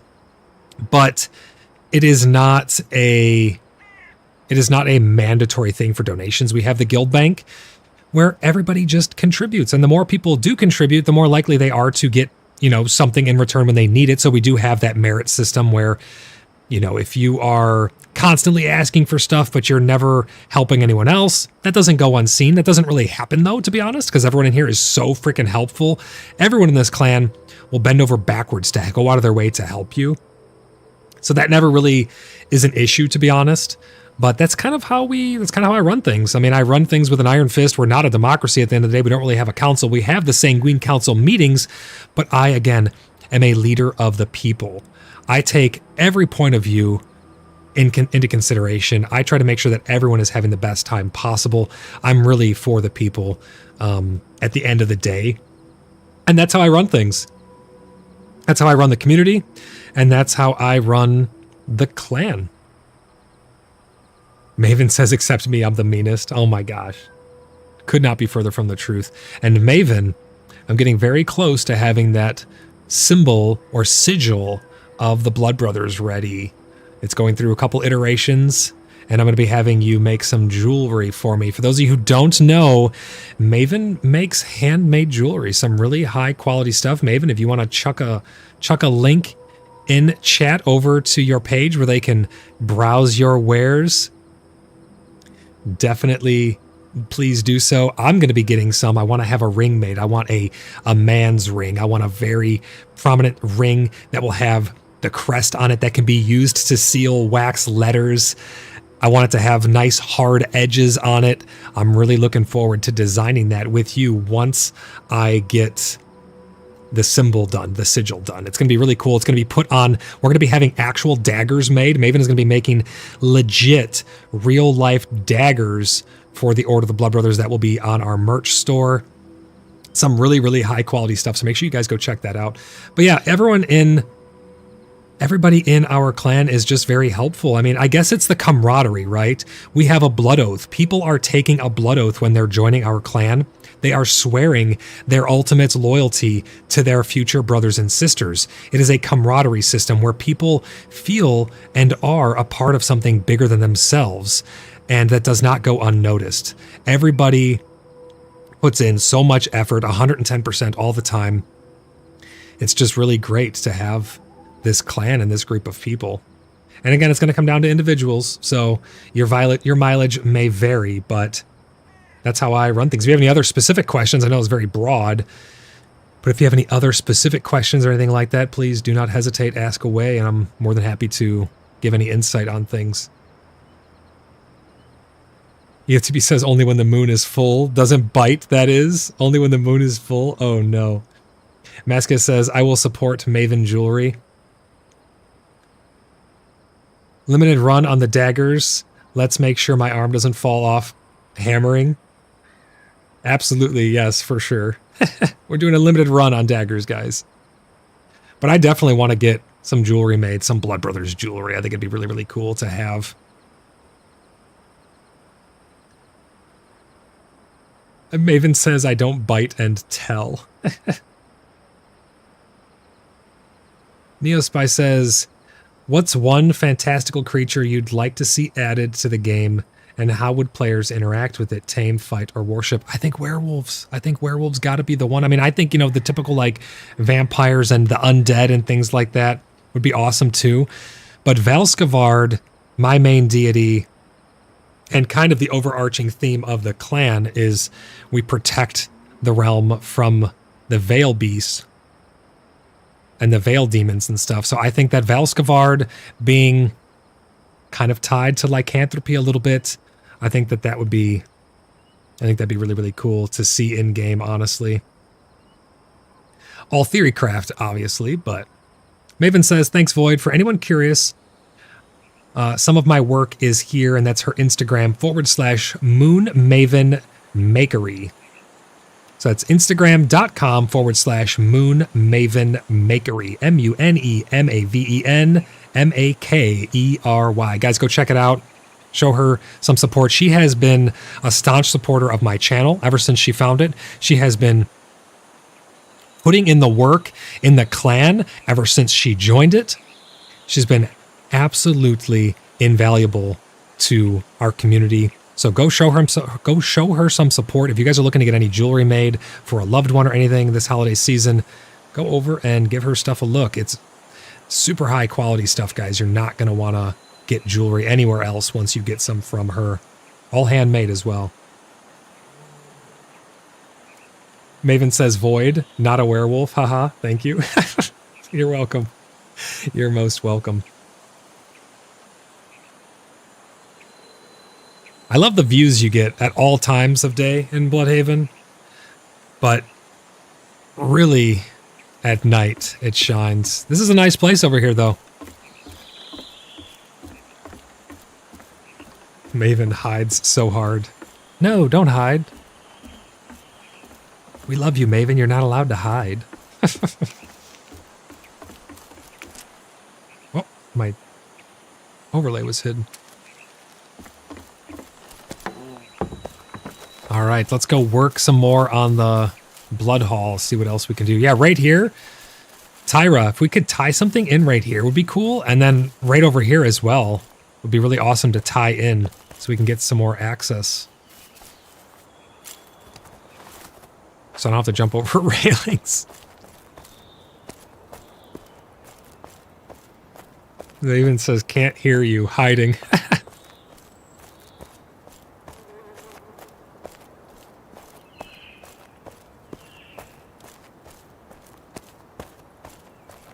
I love taking a stroll on the boardwalk.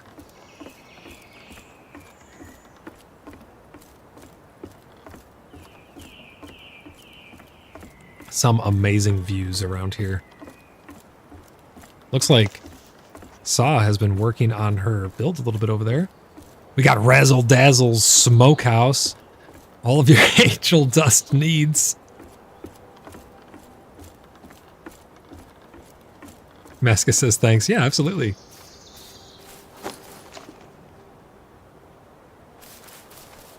Let's take a walk on the boardwalk, shall we?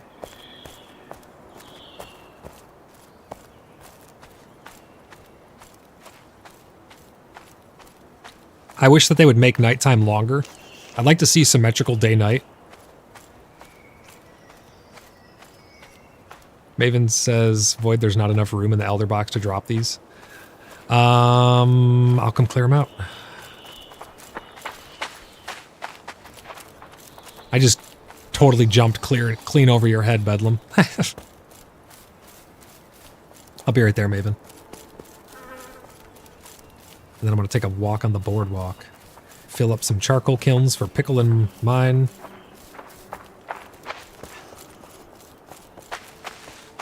She's hiding? She's hiding so hard. Let me get these put away really quick.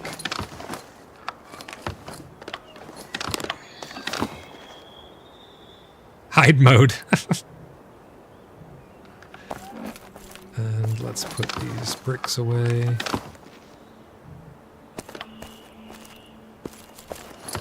I need to put some more boxes set up here. Wait, what?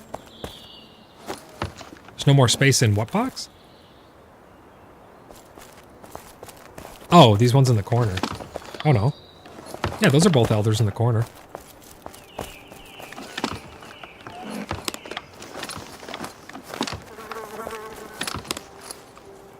I mean, there's some space in there, but I haven't messed with it because I don't know what to do with that gear yet. That's Gwendolyn's. Come put them in these far right corner boxes. These are elders as well. These two along the wall. Neospy says, given the lore surrounding the cult of Zeb, what kind of stories or in-game events would you like to see to expand on their role in PAX Day? I would like to see them as kind of the all-consuming. I'd like to see them going around to villages and assaulting and stuff. I'd like to see dynamic events that spark up all over the world. Oh, hell yeah, barrels. Thank you so much. Appreciate that. I'm going to go place those. Thank you, thank you. That's amazing. Craft, repairs. Let's repair our hammer. These barrels are going to look awesome in here. Thank you so much. Compliments of Fadrill and I. Thank you so much, Fadrill and Moon, for all the barrels. Yeah, I would love to see dynamic events brought into game. That is a theory craft of mine that it's on my wish list. I would really, really, really like to see dynamic events where things could evolve in the world and change around us. I think that would make for very exciting times. Just imagine the cult of Zeb coming out to attack on certain nights, you know, based on moon cycles or whatever. There could be all different types of things that could lead to different attacks or whatnot. I mean, it's endless, the variety of things that they could go with.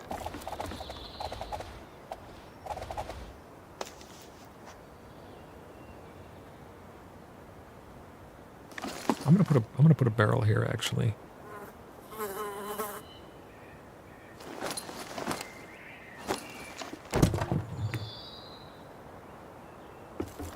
And then I'm gonna move. Oh shit, I took the whole table. Damn it. Oh no. My table. Oh, it's a disaster. Everything's all fucked. Damn it. Alright, hold on. Let me get this place back. I want to put some barrels here on the end.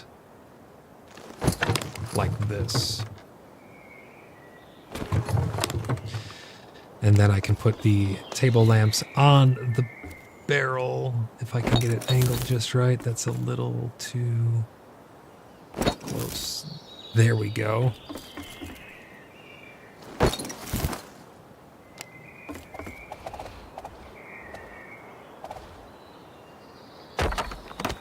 Let's catch up on some more chat here. Let's see. I have some more ideas on Cult of Zeb as well.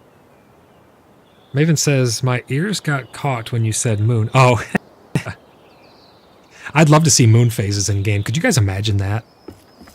Moon phases would be so freaking cool.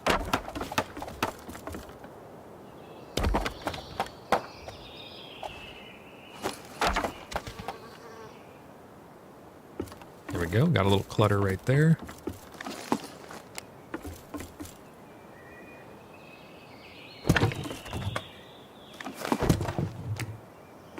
These barrels make for a really nice clutter.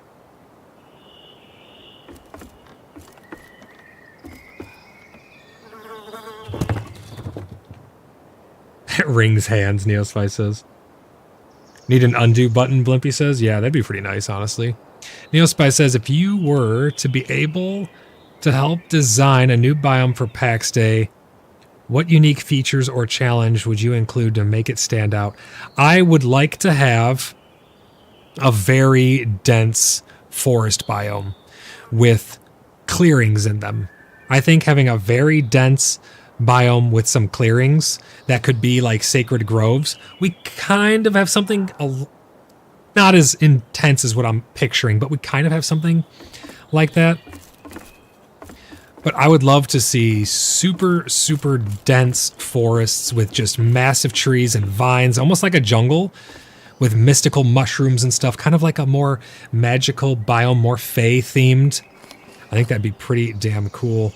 And they could have underground dungeons in the trees, the burrows, like dugouts.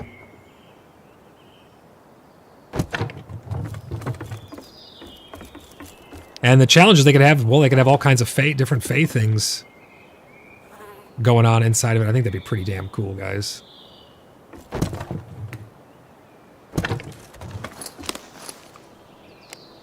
And then we'll put a barrel right here with a lamp on it.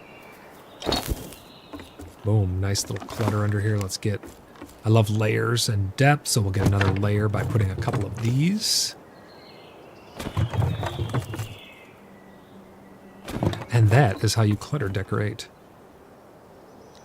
But yeah, I'd like to see some more fae themed, which kind of seems like they're going towards already.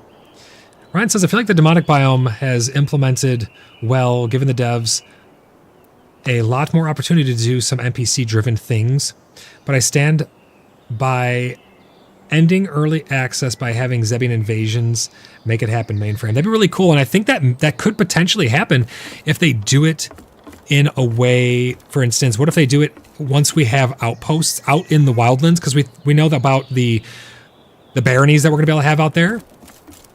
So what if the baronies could be attacked by Zebians? I think that'd be pretty cool, huh?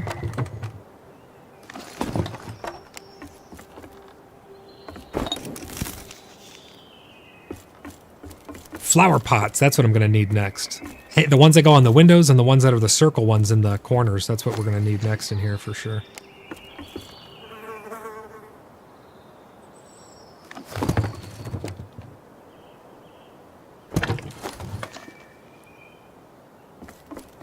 Oh, this is looking so good. I'm going to get another table right there. Fizzy says I may need an interior decorator once I get my plots built. And there's a ton of them around here. A lot of people who are really, really great at building. The Enchanted Forest is promising for that. Yes, I'm really excited about that because I'd like to have a place where we can go and do different rituals. peaceful places, hostile places, all different types of them to be able to do a bunch of different rituals.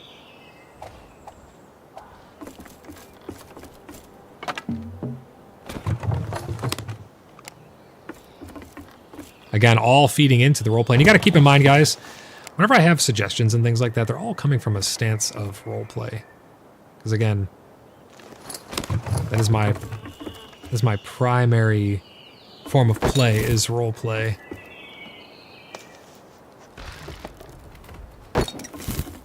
There we go. Got a nice little nook there. This is shaping up really nice.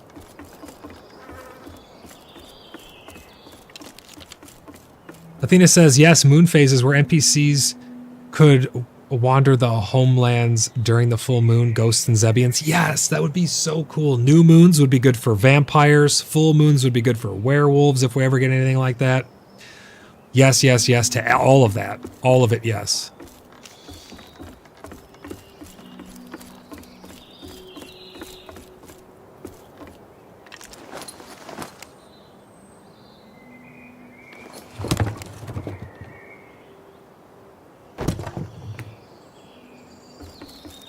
That looks pretty good there. Do I have chairs on me? I do have chairs. Neo Spy! Thank you for the Tangia. You goofball.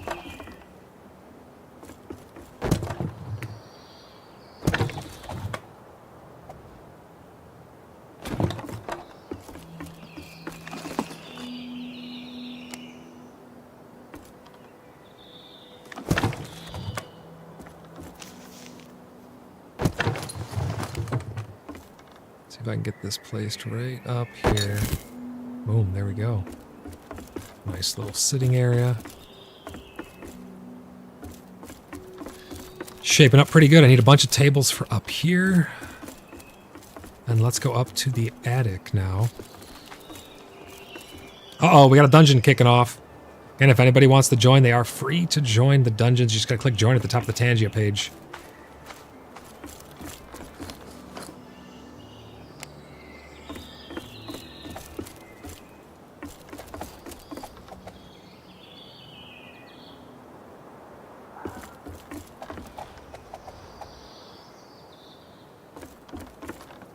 I think I'm going to make a nice little hidey hole over here.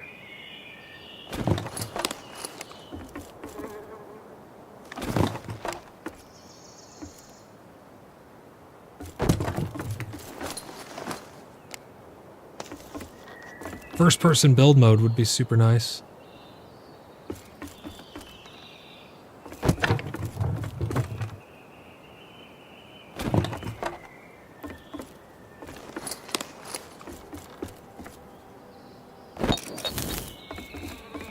That's looking good. Looking good. Maven says, Amaranda is highly recommended for decor.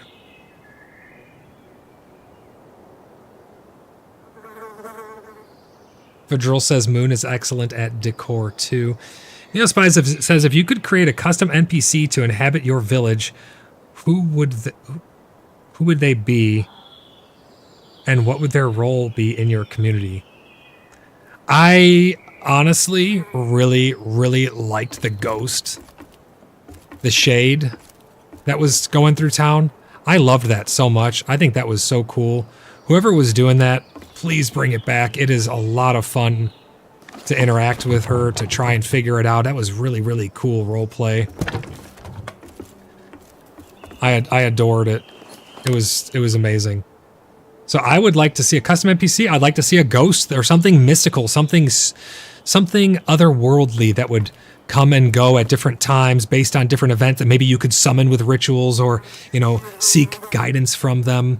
You could summon the ghost of the past or speak with something ethereal and then you would be able to, you know, maybe garner some information or some riddles from them or something like that. Just something that would really spice it up. I think that'd be super cool. I would love that.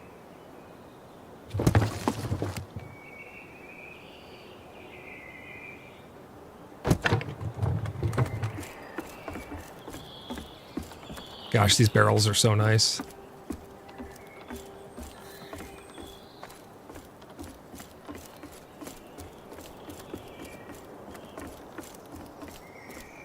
Maven says thank you for drill. Blushes.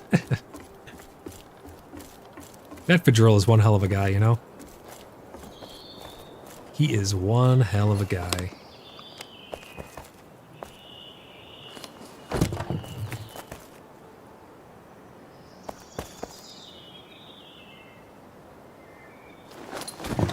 I need to go grab some more table lamps real quick.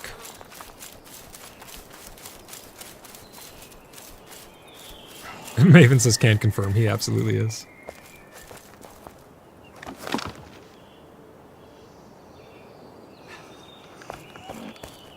Alright, let's go put some more decor, shall we?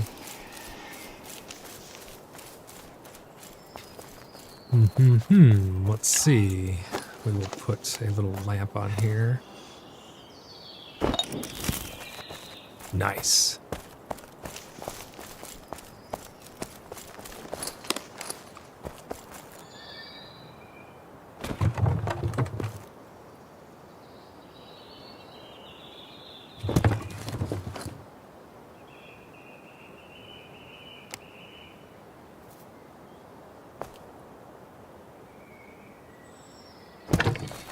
I didn't even think about stacking these. You can stack them too. That's pretty cool.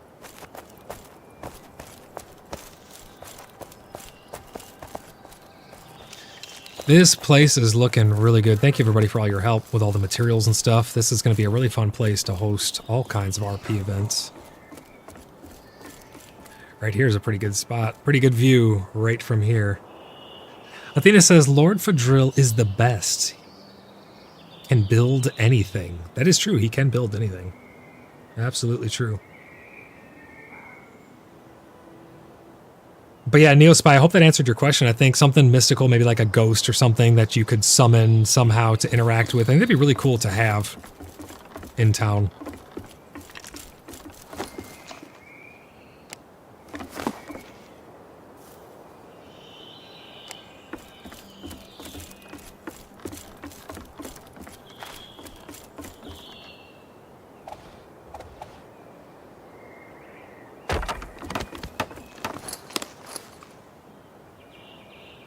This is looking mighty fine, if I do say so myself.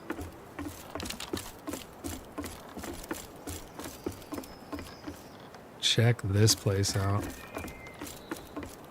It'd be fun to hang out in.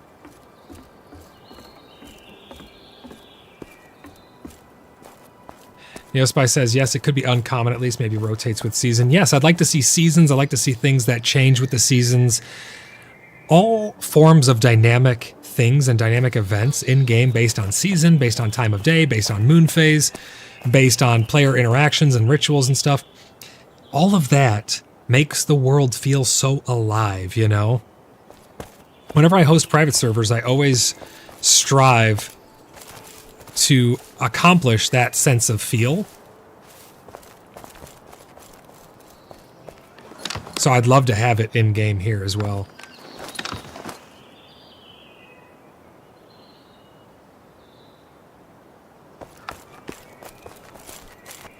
I've been tasked with trying to get wind vanes on the top of the barracks, so I'm going to try and get up there.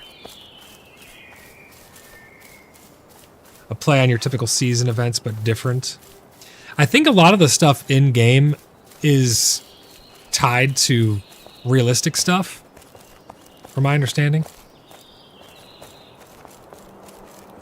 So that's why I'm not really going away from the seasons or the time frame for like events in game, but I'm calling them something else.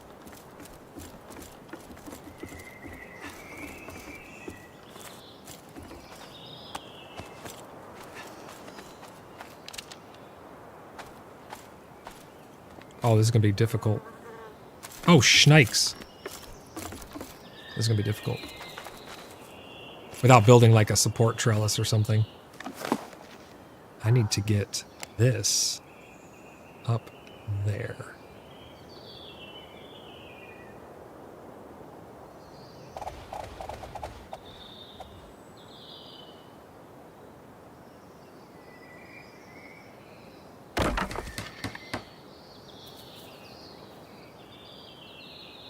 That's not too bad, actually.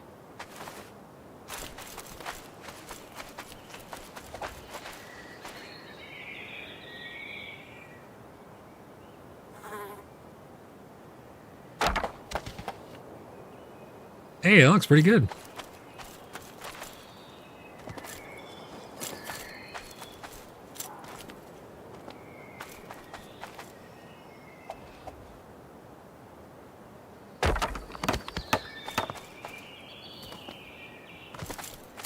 There we go. Looking nice. Looking fresh. Neo says, need more theme park BS in my opinion. I would, yeah, I mean, I wouldn't be opposed to it, to be honest. Not everyone likes all the theme park stuff, like the fetch quests and things, but I mean, I don't mind them. I like World of Warcraft quite a bit. I'm quite fond of it, so I'm kind of biased in that opinion, but Athena says also wandering NPCs that are peaceful, that you talk to and tell useful things. See, again, I think that stuff like that would be cool. They've kind of taken a hard stance against...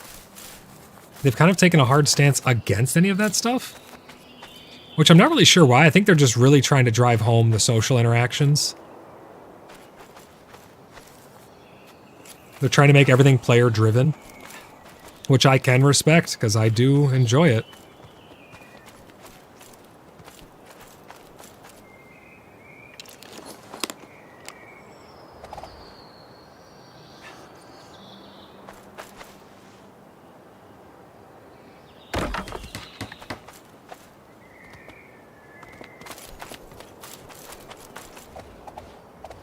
But it does, I think it could benefit from having some theme park elements to it. All right, well that looks freaking beautiful.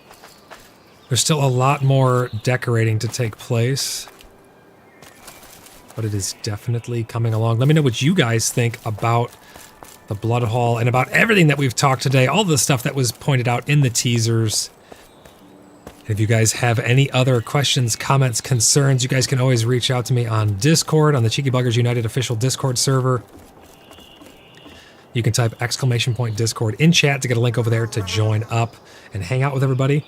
If you guys would like to take your membership to the next level and become a verified CBU member to join the Order of the Blood Brothers or any other clan or guild that we host, you guys are more than welcome to head over to our website, website. That will take you over to www.cheekybugger.net, where you can submit your very own application. You can also check out our wiki. We talked a lot about stuff on the wiki here today. Type !Wiki or go to wiki.cheekybugger.net. I've had a good time here today building with you guys, chatting with you guys on this New Year's Eve. I hope you all have a wonderful New Year's Eve and a great New Year. The next time I see you guys, it will be in the new year, and we will be doing the drawing. We'll be doing the drawing for the giveaway for the copy of PAX Day. So this is your final chance to get all those comments in. If you'd like to get entries in to win a free copy of PAX Day, go back to any video or short or anything like that that was uploaded during the month of December. Leave a comment on it. It helps the channel out. If you're there, leave a like on it too. Why not? It really helps the channel to grow. Tells YouTube algorithm that you guys really, really enjoy the content that we're putting out here.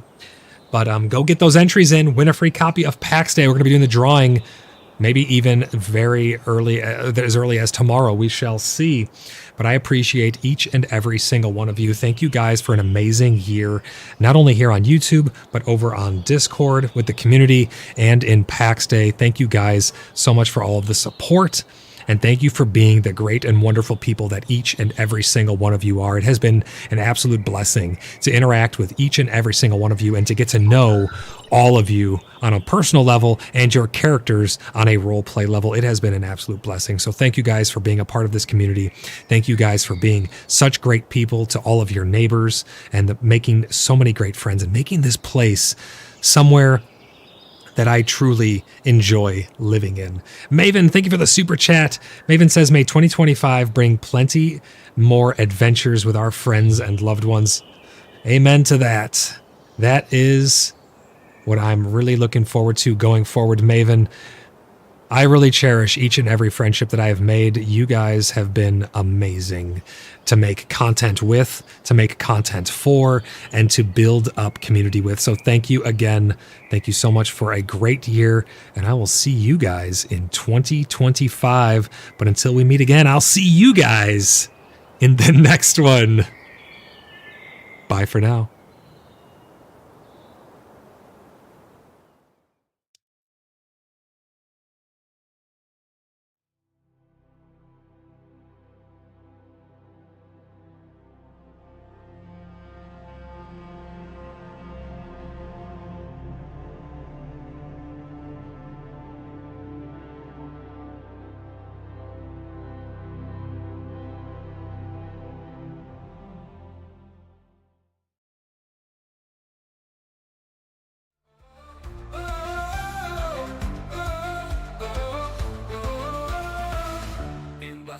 Heart, the snow descends, silent whispers from the winds as they bend. Candles flicker in each ancient tower, the night holds a mystic power. Moonlight dancing on the frozen ground, echoes of nights long lost and found. Armored shadows in the frosty night, bones of steel under pale moonlight. Winter weaves as smells of wine and deep, the city breathes and ancient spirits keep guarding tales of hope with every breath. Blood borders honor even in death.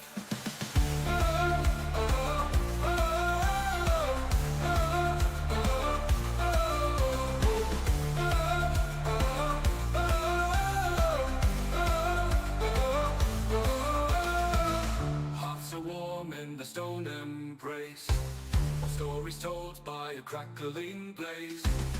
Children dreaming of heroic quests in the city where legends rest. Snowflakes landing on a solemn cross mark the places of triumph and loss. Chills that whisper of a time before, hollow moments that we adore.